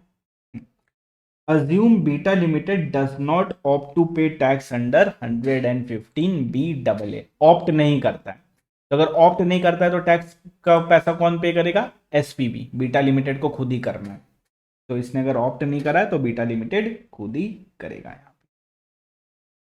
पे शॉर्ट टर्म कैपिटल गेन हुआ on sale of listed share of beta limited 1.5 crore. Short term capital gain on sale of development property 1 crore. Interest receive from investment in unlisted debenture, unlisted debenture से मिला है हमें किसी और रियल एस्टेट कंपनी का, not from my SPV, मेरे SPV से नहीं मिला है, किसी और रियल एस्टेट कंपनी से मिला है 10 लाख का। Rental income from directly owned real estate asset 2.5 crore. Tax consequences हमको बताना है बिजनेस ट्रस्ट का इन the hands of business trust and unit holder. चलो लेट्स डू इट। अपने इसको एक कॉलम फॉर्मेट में करते हैं, ठीक है, सीखने के पर्सपेक्टिव से। Business trust and it holder, एक एक करके। सबसे पहले हम आते हैं interest income from beta 4 crore, तो हमें इंटरेस्ट मिला है एसपीवी से। एसपीवी से अगर इंटरेस्ट मिलता है तो बिजनेस ट्रस्ट के हाथ में टैक्सेबल नहीं होता है, टैक्सेबल नहीं होता है। किसके हाथ में टैक्सेबिलिटी आती है? यूनिट होल्डर के हाथ में आती है। यूनिट होल्डर अगर रेसिडेंट है या नॉन रेसिडेंट है ये चेक करना पड़ेगा। अगर रेसिडेंट है तो slab rate and non resident है तो 5% से कटेगा, सॉरी टैक्सेबिलिटी होगी। एंड बिजनेस ट्रस्ट को टीडीएस डिडक्ट करना पड़ेगा। रेसिडेंट है कि नॉन रेसिडेंट है उस पर डिपेंड करेगा। अगर रेसिडेंट है तो कितने से टीडीएस डिडक्ट करेंगे? हम करेंगे 10% से, और नॉन रेसिडेंट के लिए 5% से टीडीएस। सही है, करेक्ट। ओके, 4 करोड़ है। एंड बिजनेस ट्रस्ट ने कितना डिस्ट्रीब्यूट करा? डिस्ट्रीब्यूट करा है total 10 crore. Total 10 crore distribute करा। कमाया कितना? 4, 2, 1.5, 1, 10 लाख, 2.5 करोड़। चलो टोटल करते हैं। कमाया हमने 4 करोड़, 2 करोड़, 1.5 करोड़, 1 करोड़, 10 लाख और 2.5 करोड़। तो टोटल हमने कमाया है 11.11 करोड़, 11.10 करोड़। तो अगर अपने 10 करोड़ डिस्ट्रीब्यूट करते हैं, 10 करोड़ हमने डिस्ट्रीब्यूट करा है, तो इंटरेस्ट के लिए कितना होगा? तो टोटल 10 करोड़ में से डिवाइड करेंगे 11.11, कुछ नहीं, रेशियो बना रहे 4 करोड़। करेक्ट, ये हुआ हमारा इंटरेस्ट का फिगर, जिसकी टैक्सेबिलिटी इस प्रकार आएगी। क्या हम इस तरह प्रेजेंट कर सकते हैं एग्जाम में? बिल्कुल, बस मैंने यहाँ पे ये शॉर्ट फॉर्मेट में लिखा है, तुमको यहाँ पे पैराग्राफ फॉर्मेट यूज। नेक्स्ट आते हैं हम, इंटरेस्ट हमने देख लिया, अब डिविडेंड की बात करते हैं। तो डिविडेंड इसके हाथ भी टैक्सेबल नहीं, इसके हाथ में भी टैक्सेबल नहीं है। Taxable in the hands of beta limited, taxable under the hands of beta limited. Beta limited यानी किस पे? एसपीवी के, चूंकि उसने ऑप्ट आउट कर लिया। क्या करा? ऑप्ट आउट कर लिया डिविडेंड। अब शॉर्ट टर्म कैपिटल गेन हुआ on sale of listed share of beta limited. किसका शेयर बेचा वो मैटर नहीं करता, क्या बेचा? शेयर बेचा। शॉर्ट टर्म कैपिटल गेन हुआ। शॉर्ट टर्म कैपिटल गेन मतलब क्या हो गया? 111A। एंड 111A में हमने क्या देखा था? 111A में हमने देखा था कि शॉर्ट टर्म कैपिटल गेन होता है तो बिफोर है या आफ्टर है 15% या 20%। हमने कब बेचा? 1 सितंबर को बेचा। तो किससे टैक्सेबल करेंगे? 20% से टैक्सेबल करेंगे। किस पे टैक्सेबिलिटी आएगी? तो टैक्सेबिलिटी आएगी short term capital gain 111A वाला है, टैक्सेबिलिटी आएगी बिजनेस ट्रस्ट पे 20% की। कोई टीडीएस नहीं कटेगा बिकॉज बिजनेस ट्रस्ट को खुद ही टैक्स पे करना। आफ्टर है इसलिए 20% का रेट हमने यहाँ पे लगा। तो इंटरेस्ट हो गया, डिविडेंड हो गया, एसटीसीजी। अच्छा, इसको भी वैसे स्प्लिट करना है। कैसे? टोटल डिविडेंड कितना था? टोटल डिविडेंड है हमारा 2 करोड़ का। तो 2 CR में टोटल कितना डिस्ट्रीब्यूट करा? 10 CR। उसमें से 2 CR डिवाइडेड बाई 11.10, ये हो गया हमारा डिविडेंड के लिए फिगर। एंड एसटीसीजी में 10 CR multiply by total 10 crore distribute करा, तो 10 CR मल्टीप्लाई बाई कितना? 1.5 करोड़। 1.5 करोड़ डिवाइडेड बाई 11.10, यानी अगर टेक्निकली बताऊं तो 10 into 1.5 divide by 11.10 multiply by 20% into, यानी 27 लाख रुपए का टैक्स, करीब 27,02,070, ओके 27,02,702 का टैक्स पेमेंट करना पड़ेगा बिजनेस। चलो जी, हो गया जी। नेक्स्ट चलते हैं, नेक्स्ट की तरफ। शॉर्ट टर्म कैपिटल गेन हुआ on sale of development property. Is it 111 है? द आंसर इज, किस पे जाएगा? एमएमआर पे जाएगा। तो अदर जो शॉर्ट टर्म कैपिटल गेन हुआ अपने को, वो बिजनेस ट्रस्ट टैक्स का पैसा पे करेगा, एमएमआर पे करेगा। कितना पे करेगा? टोटल 10 CR डिस्ट्रीब्यूट करा 11.10 CR में, एंड ये कितना है? 1 CR। इस पे एमएमआर पे यानी 42.744% से टैक्स का पेमेंट करेगा। अच्छा, ये आंसर लिखते रहो, वहां का फॉर्मेट तुम्हें समझ नहीं आएगा, ये फॉर्मेट में ही अपने आगे कंटिन्यू करेंगे पूरा। नेक्स्ट क्या है हमारे पास? इंटरेस्ट मिला है अपने को अनलिस्टेड डिबेंचर से of a real estate company. क्या मेरा है क्या? नहीं, यानी क्या हो गया? अदर इनकम हो गया। अदर इनकम, यहीं पे गड़बड़ कर दोगे, यहाँ पे तुम इसको इंटरेस्ट ले लोगे अपना एसपीवी वाला, एसपीवी वाला नहीं है, ये अदर इनकम है, and other income is taxable business trust के हाथ में एमएमआर पे, एंड वही सेम करेंगे 10 CR डिवाइडेड बाई 11.10 CR। अच्छा ये समझ रहा ना सबको, ये वाला जो मैं कर रहा हूँ ब्रैकेट में, ये वाला सेम प्रोपोर्शन सेम नेचर इसलिए कर रहा हूँ। तो ये हो गया हमारा 10 lakhs अच्छा, एंड ये हो गया कितना 42.744 अदर इनकम। नेक्स्ट चलते हैं दोस्तों, नेक्स्ट नेक्स्ट आ गया अपने rental income directly own by real estate, यानी हम खुद आरईआईटी है और आरईआईटी को खुद की रेंटल इनकम हुई है। तो अगर खुद की रेंटल इनकम हुई है, अगर खुद की रेंटल इनकम हुई है 2.5 करोड़ की, तो रेंटल इनकम आरईआईटी से आए, this will not be taxable in the hands of business trust. Business trust को टैक्स का पेमेंट नहीं करना है। टैक्स का पेमेंट किसको करना है? यूनिट होल्डर को करना है। कौन से रेट से करेगा? स्लैब, चाहे रेसिडेंट हो तो भी स्लैब, नॉन रेसिडेंट हो तो भी स्लैब से करेगा। टीडीएस कटेगा क्या? बिल्कुल कटेगा। टीडीएस कितने से कटेगा? नॉन रेसिडेंट, रेसिडेंट, रेसिडेंट के लिए 10%, नॉन रेसिडेंट के लिए रेट इन फोर्स। अच्छा चलो simple, so easy, easy easy. And इसमें भी वही सेम चीज करेंगे, प्रोपोर्शनेट वाला 10 CR divide by 11.10 CR multiply इसमें अपने को कर देना है कितना? 2.5 करोड़। और यही फॉर्मेट हम यूज करेंगे आगे सारे क्वेश्चन, हमें एक मतलब इजी रहेगा, हमारे लिए क्लैरिटी रहेगी हमें। ओके जी सर जी, ये तो चीज़ हमें समझ में आ गई, तो बहुत बहुत आसान सा था, बोला मैं टफ था। लेट्स सी, देखो इन्होंने पैराग्राफ फॉर्मेट में लिखा है इंटरेस्ट की, जब ये बात करते हैं तो इंटरेस्ट के केस में 194 LBA में TDS कटेगा 10% और 5% से, एंड 4/11 ये प्रोपोर्शनेट में अपने उस 10 करोड़ को स्प्लिट अप कर देंगे। एंड फिर जब डिविडेंड की बात करेंगे तो it will be taxable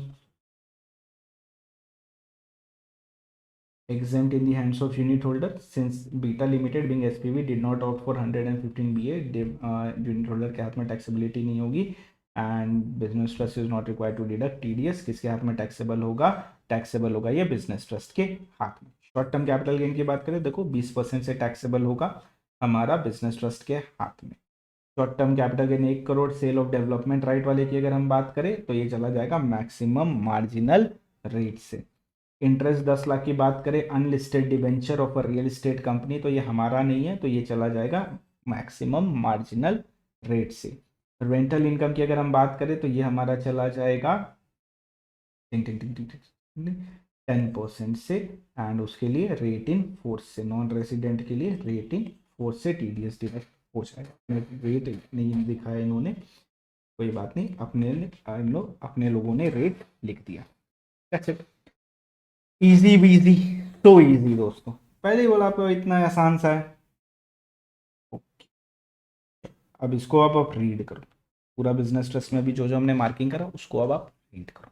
question करने के बाद रीड करने से जल्दी हो जाएगा, तो यहाँ से रीड कर लो या तो चार्ट से रीड कर लो।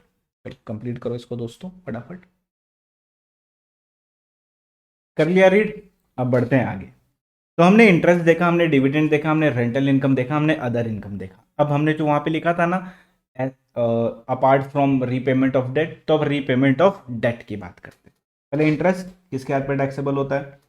Unit holder. Dividend unit holder, rental income unit holder, बाकी इनकम बिजनेस ट्रस्ट के हाथ में टैक्सेबल होती है। करेक्ट, ये पॉइंट हमने देख लिया था। अब बात करते हैं repayment of debt. What is repayment of debt? Repayment of debt मतलब होता है बिजनेस ट्रस्ट जो है ना, उसने भी टैक्स पढ़ा और महंग सर से ही पढ़ा है। फिर जब उसने महंग सर से टैक्स पढ़ा है ना, तो उसको पता है कि अगर वो इंटरेस्ट के थ्रू पेमेंट करेगा, डिविडेंड बोल के पेमेंट करेगा, या रेंटल इनकम फ्रॉम आरईआईटी बोल के पेमेंट करेगा, यूनिट होल्डर के हाथ में टैक्स है। बट वो चाहता है कि यूनिट होल्डर को कोई टैक्स का पेमेंट ही ना करना पड़े, तो उसके लिए हम क्या कर सकते हैं? तो उसके लिए वो क्या करता था? रीपेमेंट ऑफ डेट करता था, यानी अपार्ट फ्रॉम दिस इनकम वो बाकी इनकम को डिस्ट्रीब्यूट करने लगा। एग्जाम्पल के लिए उसने क्या करा, उसने रीवैल्यू कर दिया एक एसेट को। एक एसेट था 100 रुपए का, उसको उसने बना दिया 300 रुपए का। तो उसने कितने से रीवैल्यू करा? 200 को। अब ये जो 200 का रीवैल्यूड फिगर है ना, कैश तो इसके पास अवेलेबल था, ये बोलता अगर इंटरेस्ट बोल के दूंगा तो फिर उस पर टैक्सेबिलिटी आ जाएगी यूनिट होल्डर के हाथ में, उस मेरे को टीडीएस काटना पड़ेगा बिजनेस ट्रस्ट को। तो उसने क्या करा, रीवैल्यू ऑफ एसेट करा, 200 रुपए से एसेट को बढ़ा दिया, एंड ये 200 रुपए ऑफ रीवैल्यू ऑफ एसेट से यूनिट होल्डर को पेमेंट कर दिया। अब रीवैल्यूड एसेट से जो पेमेंट यूनिट होल्डर को जा रहा है उस पर तो कोई टैक्सेबिलिटी थी नहीं, इंटरेस्ट पे है, डिविडेंड पे है एंड अदर इनकम पे, इस पे तो है नहीं, because this is not an income, this is a balance sheet item. तो इस चीज को गवर्नमेंट ने समझा एंड गवर्नमेंट ने एक सिंपल सी बात बोली, बोला आप इंटरेस्ट देते हो, यूनिट होल्डर टैक्सेबिलिटी होगी यूनिट होल्डर के हाथ में। डिविडेंड देते हो, यूनिट होल्डर या एसपीवी के हाथ में टैक्सेबिलिटी होगी। आप आरईआईटी के income, unit holder, other income तुम खुद दे दो बिजनेस ट्रस्ट। इसके अलावा अगर तुम कोई भी और इनकम डिस्ट्रीब्यूट करते हो यूनिट होल्डर को, उस पे टैक्सेबिलिटी आ जाएगी। पहले नहीं होता था, बैलेंस शीट का कोई भी आइटम के थ्रू हम डिस्ट्रीब्यूशन करते थे, फॉर एग्जांपल एसेट बांट दिया। अब एसेट बांट दिया तो वो तो इनकम है नहीं, तो वो तो कहीं फॉल ही नहीं करेगा, ना अदर इनकम, ना इंटरेस्ट, ना डिविडेंड, ना आरईआईटी में, तुमने एसेट ही बांट दिया। अब ये क्या हुआ, रीपेमेंट ऑफ डेट। गवर्नमेंट बोलती है कि अगर एक यूनिट होल्डर है, उसने 120 रुपए में अगर यूनिट खरीदी है एंड तुम एसेट बांटते हो और एसेट में उस यूनिट होल्डर का हिस्सा अगर आ जाता है 130, तो इस सिनेरियो में जो 10 रुपए एक्स्ट्रा है ना, ये 10 रुपए तुमने यूनिट होल्डर को क्यों दिए, तो इस पॉइंट 10 रुपए को बोलते हैं रीपेमेंट ऑफ डेट। तुमने 10 रुपए का एक्स्ट्रा पेमेंट कर दिया यूनिट होल्डर को। अब ये जो 10 रुपए का एक्स्ट्रा पेमेंट गया, देखो 120 तक जो गया उसके लिए कुछ नहीं बोलेंगे, 120 के ऊपर जितना भी अमाउंट है उस अमाउंट पे यूनिट होल्डर के हाथ में टैक्सेबिलिटी आएगी अंडर दी हेड आईएफ। ये पॉइंट क्यों डाला गया, बिकॉज क्या करते थे, इंटरेस्ट नहीं बांटते थे, डिविडेंड नहीं बांटते थे बिजनेस ट्रस्ट। अच्छा, ये लास्ट टू लास्ट ईयर का अमेंडमेंट है, 2 साल पहले का। बांटते नहीं थे, तो बांटते नहीं थे तो टैक्सेबिलिटी नहीं होती थी। वो क्या करते थे, रीपेमेंट ऑफ डेट, एसेट बांट दिया, या तुम्हारा रीवैल्यू एसेट का रीवैल्यू करके रीवैल्यूएशन रिजर्व के थ्रू बांट दिया, या किसी और मोड से बांटते थे जिसमें पीएल टच ही नहीं होता था, तो कोई टैक्सेबिलिटी नहीं आ रही थी।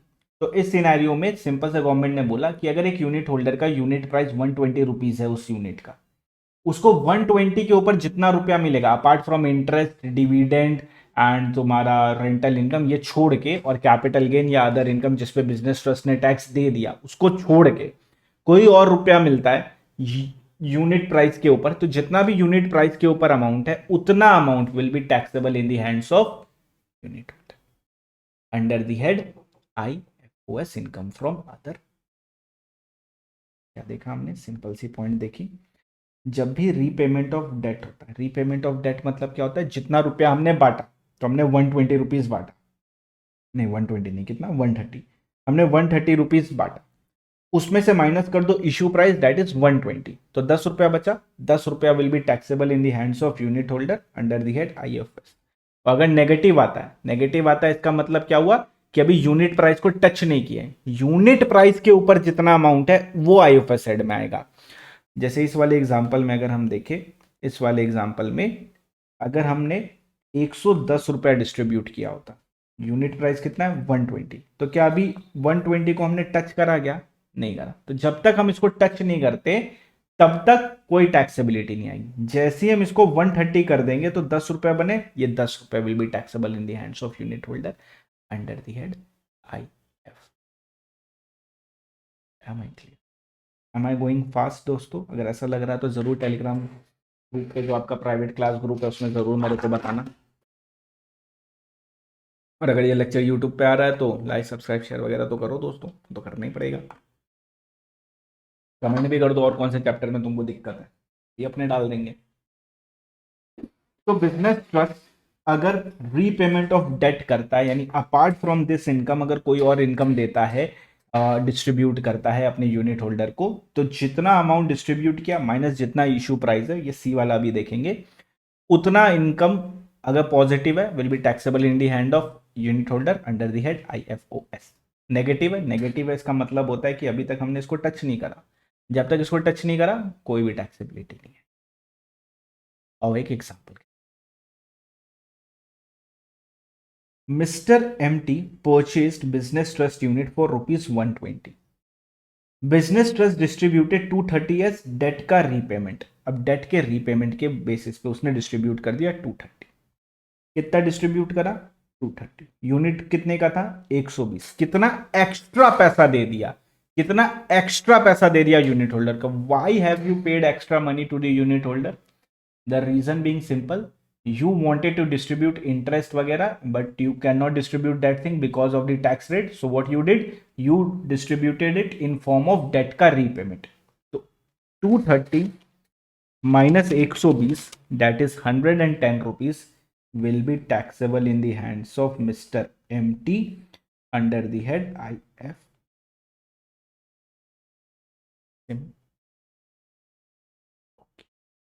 इस पॉइंट को एक बार रीड करो और फिर इसको अपने एक और एग्जांपल के जरिए समझते हैं। सी वाले पॉइंट को भी अभी लेंगे क्लैरिटी में, पहले एक बार रीड करो, इसको रीड करो।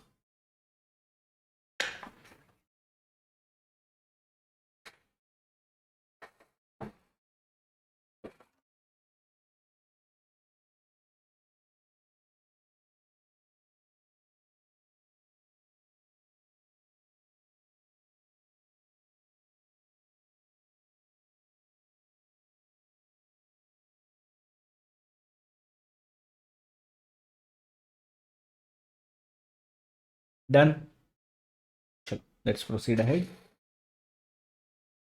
तो ये पॉइंट मेरे को समझ में आ गया। अब बात करते हैं एक एग्जांपल की, ईयर 1, ईयर 2, ईयर 3 लेके, ठीक है, मल्टीपल ईयर्स में। क्योंकि कई बार क्या होता है ना, डेट का रीपेमेंट करना होता है, इनको भी पता है कि गवर्नमेंट ने ऐसा एक रूल बनाया है कि अगर हम यूनिट प्राइस के ऊपर पेमेंट करते हैं डेट का, तो जितना यूनिट प्राइस के ऊपर अमाउंट है उतने रुपए पे टैक्सेबिलिटी आ जाती है यूनिट होल्डर के हाथ में। DT is a very practical subject. Never ever consider it as a theory subject, including assessment procedure. That is also a very practical topic. And IDT is also a very practical topic, including उसके जो आप लोग theory chapter बोलते हैं ना, वो भी practical है। अगर आप उसको प्रैक्टिकली समझो, चीज़ों को एक बार समझो, एनालाइज करो, सिर्फ सुनो मत, एक बार एनालिसिस करो, प्रॉब्लम समझो, तब तुमको समझ में आएगा प्रोविजन क्यों आए। प्रॉब्लम ये हुआ कि बिजनेस ट्रस्ट को पता चल गया कि अगर वो यूनिट प्राइस के ऊपर पैसा पेमेंट कर देता है तो जितना रुपया एक्स्ट्रा पेमेंट करा वो यूनिट होल्डर के हाथ में टैक्सेबल हो जाएगा अंडर दी हेड IF। ये बात उनको पता चली। तो इससे लड़ने के लिए उन्होंने क्या सोचा कि हम एक काम करते हैं, हम डिस्ट्रीब्यूट तो करेंगे लेकिन ईयर में स्प्लिट कर देंगे। पहला साल कुछ देंगे, दूसरा साल कुछ देंगे, तीसरा साल कुछ देंगे। तो गवर्नमेंट ने इस बात को समझा। गवर्नमेंट ने बोला कि अगर तुम ऐसा करोगे कि ईयर 1 में कुछ दिया, ईयर 2 में कुछ दिया, ईयर 3 में कुछ दिया, तो उस तरह तो तुम ऑलवेज कोशिश करोगे कि यूनिट प्राइस के नीचे ही पैसा दो, यानी 120 के नीचे ही दो, ताकि तुम्हारा कभी टैक्सेबिलिटी ना आए। But on an whole, as an aggregate, तुमने तो 120 के ऊपर पेमेंट कर दिया है। गवर्नमेंट को ये बात समझी, तो गवर्नमेंट ने प्रोविजन में थोड़ा एड ऑन करा। पहली बात गवर्नमेंट बोलती है, ईयर 1 में एमटी ने परचेज करा था बिजनेस ट्रस्ट की यूनिट 120 रुपए में। बिजनेस ट्रस्ट ने डिस्ट्रीब्यूट कर दिया 40 रुपए एज डेट का रीपेमेंट। तो 40 रुपया डिस्ट्रीब्यूट करा, 120 में हमने खरीदा था, नेगेटिव में फिगर आएगा, यानी क्या कुछ भी IFOS हेड में टैक्सेबल होगा? द आंसर इज बिकॉज अभी तक हमने यूनिट प्राइस को क्रॉस नहीं करा। जब तक हम यूनिट प्राइस को क्रॉस नहीं करते, यूनिट होल्डर के हाथ में IFOS में टैक्सेबिलिटी नहीं। 120 था, 40 रुपए डिस्ट्रीब्यूट करे, कोई टैक्सेबिलिटी नहीं, एकदम परफेक्ट काम करा तुमने बिजनेस ट्रस्ट, कुछ गलत नहीं करा। फिर हम आगे ईयर 2 में क्या होता है, वही सेम चल रहा है, ऊपर से ही चल रहा है। 120 में हमने जो परचेस करा था ईयर 1 में, ये वही वाला है। ईयर 1 में जो 120 का परचेस था, ये वही वाला है। ईयर 2 में बिजनेस ट्रस्ट ने 130 डिस्ट्रीब्यूट कर दिया है डेट का रीपेमेंट। अब जब तुम ईयर 2 में खड़े हो ना, तुमको ऐसा दिखेगा कि 130 रुपए ही तो आया है अकाउंट्स में, कहाँ कुछ गड़बड़ हुआ है। और 130 रुपए ईयर 2 में बिजनेस ट्रस्ट ने एमटी को पेमेंट करा, बट ईयर 1 में भी तो कुछ पेमेंट करा था ना। ईयर 1 में 40 रुपए का पेमेंट करा था। इसने क्या करा ना, 130 प्लस 140, इसको स्प्लिट अप कर दिया ईयर 1 और ईयर 2 में, ताकि पकड़ा ना जाए। बट गवर्नमेंट थी चला, गवर्नमेंट ने बोला नहीं, गलत कर रहे हो, तुमने 130 प्लस 40 इतना डिस्ट्रीब्यूट करा, 2 साल में स्प्लिट करके डिस्ट्रीब्यूट करा, बट टोटल डिस्ट्रीब्यूशन तुम्हारा इतना था डेट का रीपेमेंट का। इसमें से तुम्हारा जो यूनिट प्राइस है वो 120 है। लेट्स सी अभी क्रॉस हुआ क्या? तो टोटल रीपेमेंट 130 प्लस 40 है। 120 जो ईयर 1 में खरीदा था वही सेम चल रहा है, तो माइनस 120 कितना हुआ दोस्तों? 50 रुपए। ये 50 रुपए एक्स्ट्रा क्यों दिए हो भाई? दोस्त है क्या तुम्हारा? क्या है वो? 50 रुपए एक्स्ट्रा क्यों दिया? तो 50 रुपया तुमने एज अ डेट का रीपेमेंट करके दिया है। तो this will be taxable under the head IOFS in the hands of unit builders. एक लेवल और आगे चलते हैं, ठीक है। हम आगे ईयर 3 के लिए। ईयर 3 ने वही सेम चल रहा है, एमटी ने परचेज करा था 120 में, वही सेम वाला क्वेश्चन चल रहा है ईयर 1 वाला। ईयर 3 में डिस्ट्रीब्यूशन हुआ 90 रुपीज का एज डेट का रीपेमेंट। अब ईयर 3 में हम खड़े तो हमें 90 नहीं देखना, हमें देखना है स्टार्टिंग से कितना डिस्ट्रीब्यूशन करा इसने।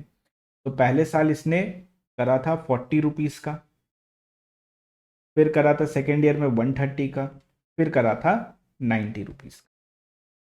और हमारा यूनिट प्राइस कितना है? 120। तो हमने 40 प्लस 130 प्लस 90 एंड 120 माइनस करा, यानी हमने अ टोटल ऑफ डिस्ट्रीब्यूशन करा है 40 plus 130 plus 90, that is a total distribution year 1 2 3 मिला के हुआ है 260 रुपीज का। यूनिट प्राइस है 120। अब ध्यान से देखो, 50 रुपए पे तो हमने ऑलरेडी टैक्स का पेमेंट कर दिया ना आईएफएस हेड में, ऑलरेडी 50 रुपए का टैक्स का पेमेंट कर दिया। दोबारा से इस 50 रुपए पे टैक्स का पेमेंट करना चाहिए क्या? लॉजिकल है क्या? द आंसर इज, आप ईयर 1 ईयर 2 ईयर 3 एग्रीगेट कर रहे हो, तो जितना रुपया मैंने दे दिया है गवर्नमेंट को वो तो माइनस करो यार। कम ऑन यार, तुम ये इनकम ले रहे हो, ये इनकम ले रहे हो, ये इनकम ले रहे हो, बट ये वाली इनकम पे तो टैक्स दे दिया ना, तो भाई उसको माइनस करो, इसको क्यों ले रहे हो फिर? तो 50 रुपए में हमने टैक्स दे दिया है, तो गवर्नमेंट बोलती है कोई बात नहीं, 50 को तुम माइनस कर पाओ। यही था ऊपर वाले फॉर्मूला में। यानी अब हमारी टैक्सेबिलिटी कितनी आएगी? 40 प्लस 130 प्लस 90 माइनस 120 माइनस 50, 90 रुपए में सिर्फ 90 रुपीज का पेमेंट करना। हमें 140 का नहीं करना है, हमें सिर्फ 90 का करना है, बिकॉज 50 का पेमेंट हमने ऑलरेडी ईयर 2 में कर दिया। 50 का पेमेंट हमने ऑलरेडी ईयर 2 में कर दिया। अब आते हैं ईयर 4 की तरफ। ईयर 4 में वही सेम 120 जो हमने ईयर 1 में परचेज करा था वही सेम चल रहा है। ईयर 2 4 में डिस्ट्रीब्यूशन हुआ 80 रुपए का एज डेट का। Can you do this question for me? Pause the video and do it. चलो देखते हैं राइट करा या रॉन्ग। ईयर 1 में 40 रुपए, ईयर 2 में 130 रुपीज। ईयर 1 में 40 रुपए, ईयर 2 में 130 रुपीज। ईयर 3 में 90 रुपया का डिस्ट्रीब्यूशन हुआ था एंड ईयर 4 में हमारा 80 रुपीज का डिस्ट्रीब्यूशन, जिसमें से मेरा यूनिट प्राइस 120 है, तो जितना भी 120 के ऊपर अमाउंट होगा उस पर मेरे को आईएफएस हेड में टैक्सेबिलिटी आएगी। लेकिन मैंने ईयर 2 में ऑलरेडी 50 रुपए पे टैक्स का पेमेंट कर दिया एंड ईयर 3 में 90 रुपए पे ऑलरेडी टैक्स का पेमेंट कर दिया। तो 50 पे हमने ऑलरेडी टैक्स दे दिया, 90 पे हमने ऑलरेडी टैक्स दे दिया, तो हम ये माइनस कर सकते हैं। Why we will consider this normal mathematics calculation है, कुछ भी यूनिक नहीं सीख रहे।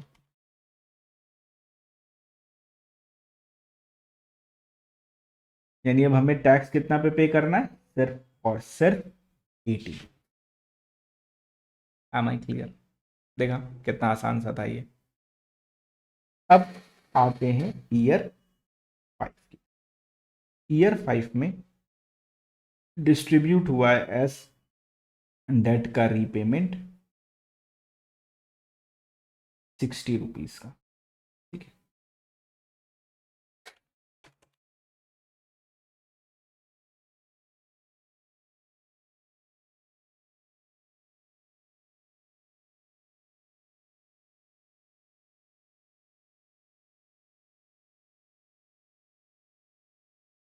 चलो बताओ, अगर डिस्ट्रीब्यूट करा 60 रुपीज का तो ईयर 5 में कितनी टैक्सेबिलिटी आएगी? Pause it and do.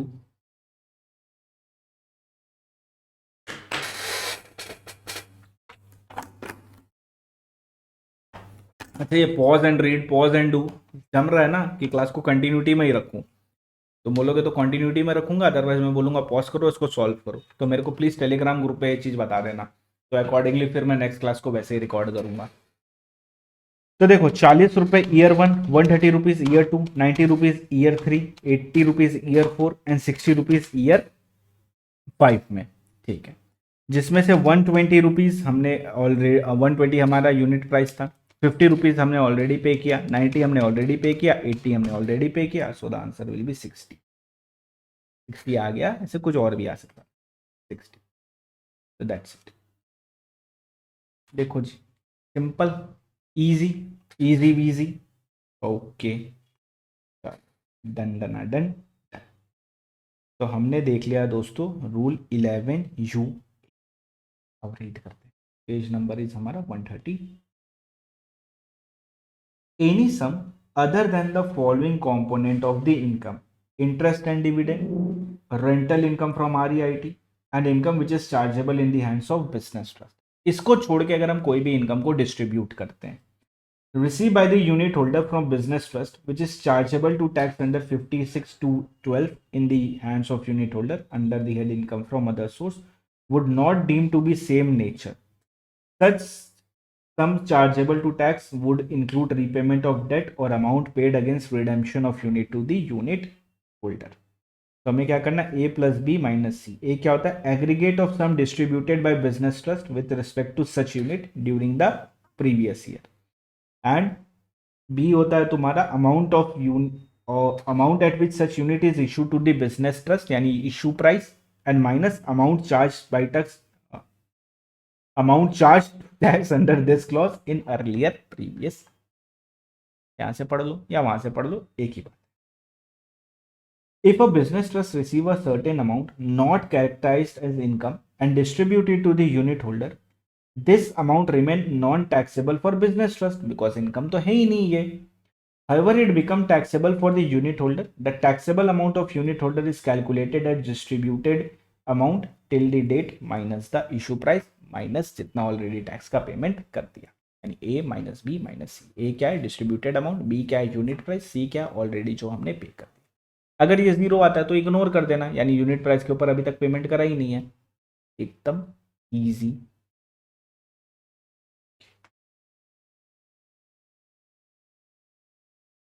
चलो जी, रीड कर लो आप लोग अपने एंड से इसको। 2 पॉइंट बचा है एंड ये चैप्टर ओवर हो जाए।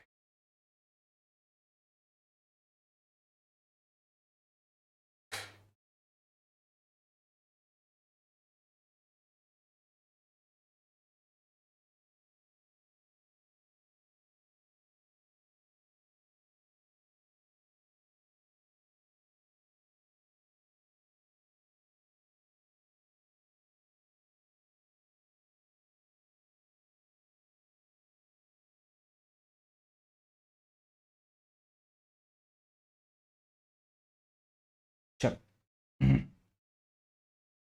Cell of unit of business trust.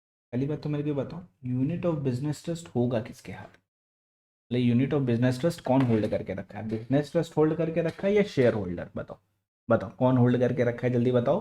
तो आप क्या बोलोगे, सर शेयर होल्डर होल्ड करके रखता है। बिजनेस ट्रस्ट अपना यूनिट थोड़ी होल्ड करके रखेगा। तो sale of unit of business trust by share holder. तो जो शेयर होल्डर है, सॉरी शेयर होल्डर नहीं, यूनिट होल्डर, सॉरी। अरे हाँ भैया ठीक है, तुम कॉन्सेप्ट समझ गया ना, शब्दों पे मत जाओ, अपना को समझो। शब्दों पे चले जाते हो तुरंत, दौड़ गए तुम। हमने क्या देखा, sale of unit of business trust by unit holder. अब यूनिट होल्डर अगर बिजनेस ट्रस्ट का यूनिट बेच दे तो इज इट पॉसिबल? बिल्कुल पॉसिबल। अगर आप सेल करते हो unit of a business trust, तो इसके लिए जो आपको पीरियड ऑफ होल्डिंग देखना है वो देखना है, बिफोर और आफ्टर आएगा इसमें। अगर बिफोर 23/7/2024 है तो पीरियड ऑफ होल्डिंग हम लेंगे 36 मंथ्स, पहले 36 मंथ्स हुआ कर। और ऑन और नहीं नहीं, sorry sorry sorry sorry, 36 months नहीं, 36 नहीं, 12, हाँ सॉरी सॉरी सॉरी सॉरी दोस्तों, सॉरी सॉरी सॉरी, नहीं नहीं, बिफोर के लिए 36 मंथ्स, ऑन और आफ्टर के लिए 12 मंथ। हाँ सही था, फालतू करेगा। तो अगर यूनिट ऑफ बिजनेस ट्रस्ट की बात करें तो अगर तुमने उसको परचेज करा है अगर तुम उसको सेल कर रहे हो बिफोर 23/7/2024 तो 36 months will be the period of holding, यानी 3 साल से ज्यादा है तो लॉन्ग टर्म, 3 साल या उससे कम है तो शॉर्ट टर्म। और अगर पीरियड ऑफ होल्डिंग ऑन और आफ्टर तुम्हारा 23/7/2024 है, यानी उसके बाद अगर तुम सेल कर रहे हो, यानी यू आर ट्रांसफर कर रहे हो 23/7/2024 के बाद, तो 12 मंथ्स अपने को लेना है पीरियड ऑफ होल्डिंग। उसके हिसाब से अपने डिटरमाइन करेंगे कि लॉन्ग टर्म है कि शॉर्ट टर्म है, या तो एलटीसीजी होगा या तो एसटीसीजी होगा। अगर एलटीसीजी होगा तो आपको पता है ये 112 ए में फॉल करेगा, और 112 ए में बिफोर और आफ्टर वाला है। अगर बिफोर 23/7/2024 है तो 10%, ऑन और आफ्टर है तो 23/7/2024 के लिए 12.5% है। एंड ये दोनों किस में लगेगा? In excess. दोनों के लिए 1,25,000 है। पता नहीं कौन से ऐसे बच्चे जो बोल रहे थे 10% के लिए 1 लाख रुपया लेना, नहीं लेना है। तो एलटीसीजी 112 में जाएगा, बिफोर 23/7/2024 है तो 10%, आफ्टर है तो 12.5%, इन एक्सेस ऑफ ₹1,25,000। जितना भी 1,25,000 के ऊपर गेन हुआ है उस पर, ये हमने ऑलरेडी पढ़ रखा है कैपिटल गेन में, वापस से उस चीज को नहीं देख रहे। एसटीसीजी की बात करें तो 111 ए में जाएगा। 111 ए में वही सेम है, यहाँ पे लेस बिफोर अगर 23/7/2024 है तो 15%, ऑन और आफ्टर 23/7/2024 है तो 20%। जल्दी से मेरे को बता दो ये टैक्स कौन पे करेगा? बिजनेस ट्रस्ट या यूनिट होल्डर? है ना? बोलो बोलो, ना बोलो बोलो। तो the answer is unit holder. यार बेच रहा है यूनिट होल्डर तो टैक्स भी यूनिट होल्डर ही पे करेगा ना। तो sale of unit of business trust by unit holder, period of holding 23/7 के पहले है तो 36 मंथ्स लेना है, ऑन और आफ्टर है तो 12 मंथ्स तुमको लेना है। एलटीसीजी 112 में जाएगा, बिफोर है तो 10%, ऑन और आफ्टर है तो 12.5%, दोनों में ही 1,25,000 के ऊपर। एंड एसटीसीजी 111 वाला लेना है, बिफोर है तो 15%, ऑन और आफ्टर है तो 20। चलो ये वाला पॉइंट यहाँ पे लिखा, इसको फटाफट रीड कर लो। ट्रांसफर ऑफ यूनिट एलटीसीजी 112 111 1,25,000 के ऊपर है, 10% एंड 12.5%, एंड यहाँ पे 15% एंड 20%। 12 मंथ्स अपने को लेना है, और अगर बिफोर है तो 36 मंथ्स लेना है। ये उसका चार्ट मैंने बना दिया। ठीक है,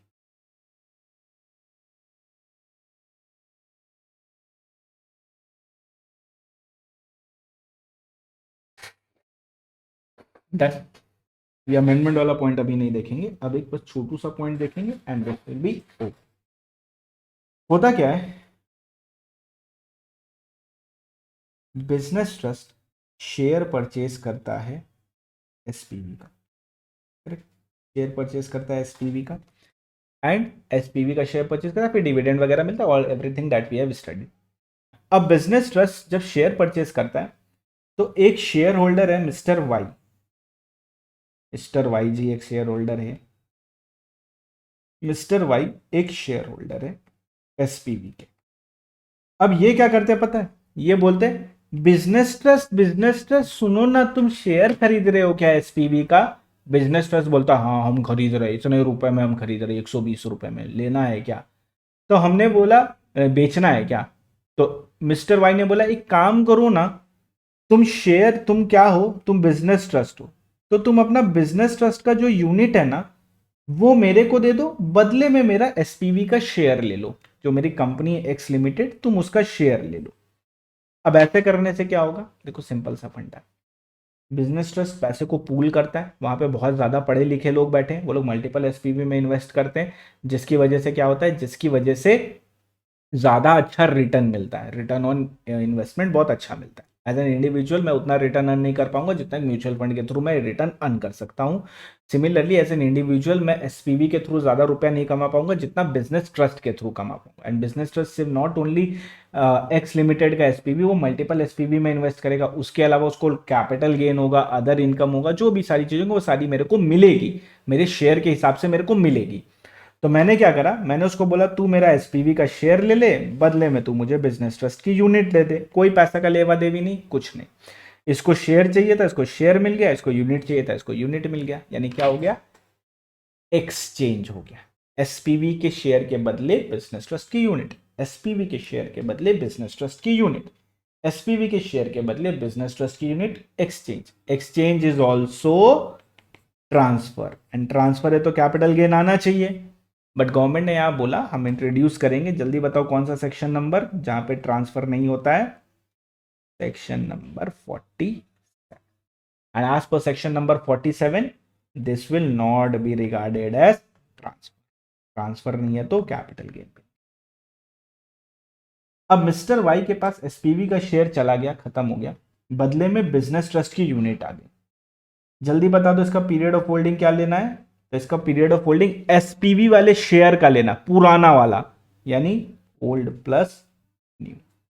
एंड कॉस्ट क्या लेना है? एसपीवी के शेयर का कॉस्ट लेना है, दैट इज, और ये ओल्ड प्लस न्यू नहीं समझ में आ रहा तो भैया तुमने कैपिटल गेन का लेक्चर नहीं देखा, देख लेना। कैपिटल गेन करने के बाद business trust, investment fund, securitisation trust, तुम्हारा एडवांस टैक्स, फिर तुम्हारा क्लबिंग, सेट ऑफ, ये सब बड़े आसानी से हो जाता है। वीडीए, तुम्हारा यूलिप, आईएफएस, ये सारे चैप्टर टुट टुट टुट टुट टुट टुट टुट टुट करके खत्म हो जाते हैं। कैपिटल गेन में समय लगता है, उसके अलावा ये सारे चैप्टर पट पट पट पट पट पट पट खत्म हो जाते हैं, ज्यादा समय नहीं लगता। अमलगमेशन वगैरह क्लासेस किया होगा तो देखा ही होगा तुम। और यहाँ वापस आते हैं, transfer of share of SPV to business trust in exchange of unit of business trust is not transfer as per section number 47, period of holding old plus new, cost भी old वाला वो लेना है, देख लो वहां पे भूल मत जाना, कॉस्ट भी ओल्ड वाला। तो दोस्तों यहां खत्म होता है हमारा बिजनेस ट्रस्ट चैप्टर, थोड़ा हेवी चैप्टर है तो इसको भी यहीं कर रखेंगे। आप पूरा रिवाइज कर लो, जितना भी हमने अभी तक पढ़ाई करी है फ्रॉम हेड टू टो, पूरा का पूरा रिवीजन कर लो। एंड उसके बाद आप एक काम करो, आपको हमने क्वेश्चन नंबर 3 बनाया वो आप बनाओ, एंड क्वेश्चन नंबर 4 मैं आपको होमवर्क दे रहा हूँ, क्वेश्चन नंबर 4 आप बना लेना। नंबर 4 कौन सा हो गया दोस्तों? नहीं, क्वेश्चन नंबर 2 हमने बनाया था, क्वेश्चन नंबर 2 तुम बना लेना, एंड क्वेश्चन नंबर 3 मैं तुमको होमवर्क दे रहा हूँ, क्वेश्चन नंबर 3 को तुम होमवर्क में करो, ठीक है? So that's it for this class. मिलते हैं अब नेक्स्ट क्लास में जहाँ पे हम बिजनेस ट्रस्ट खत्म करेंगे, इन्वेस्टमेंट फंड खत्म करेंगे, एंड सिक्योरिटाइजेशन ट्रस्ट को भी खत्म करेंगे। नेक्स्ट क्लास में एक ही साथ खत्म हो जाएगा सारा, बिजनेस ट्रस्ट खत्म ही है, बस क्वेश्चन बनाने उसके। तो that's it, bye bye, take care, जय श्री राम, हर हर महादेव। और आपको कुछ भी बोलना है तो टेलीग्राम ग्रुप पे आप बोल देना, स्पीड कम ज़्यादा समझाना, कम समझाना, डाउट वगैरह ये सब कुछ आप बता देना। एक लाइव सेशन लूँगा जिसमें हम सारे डाउट को एक साथ ले लेंगे। ओके, टेक केयर, जय श्री राम।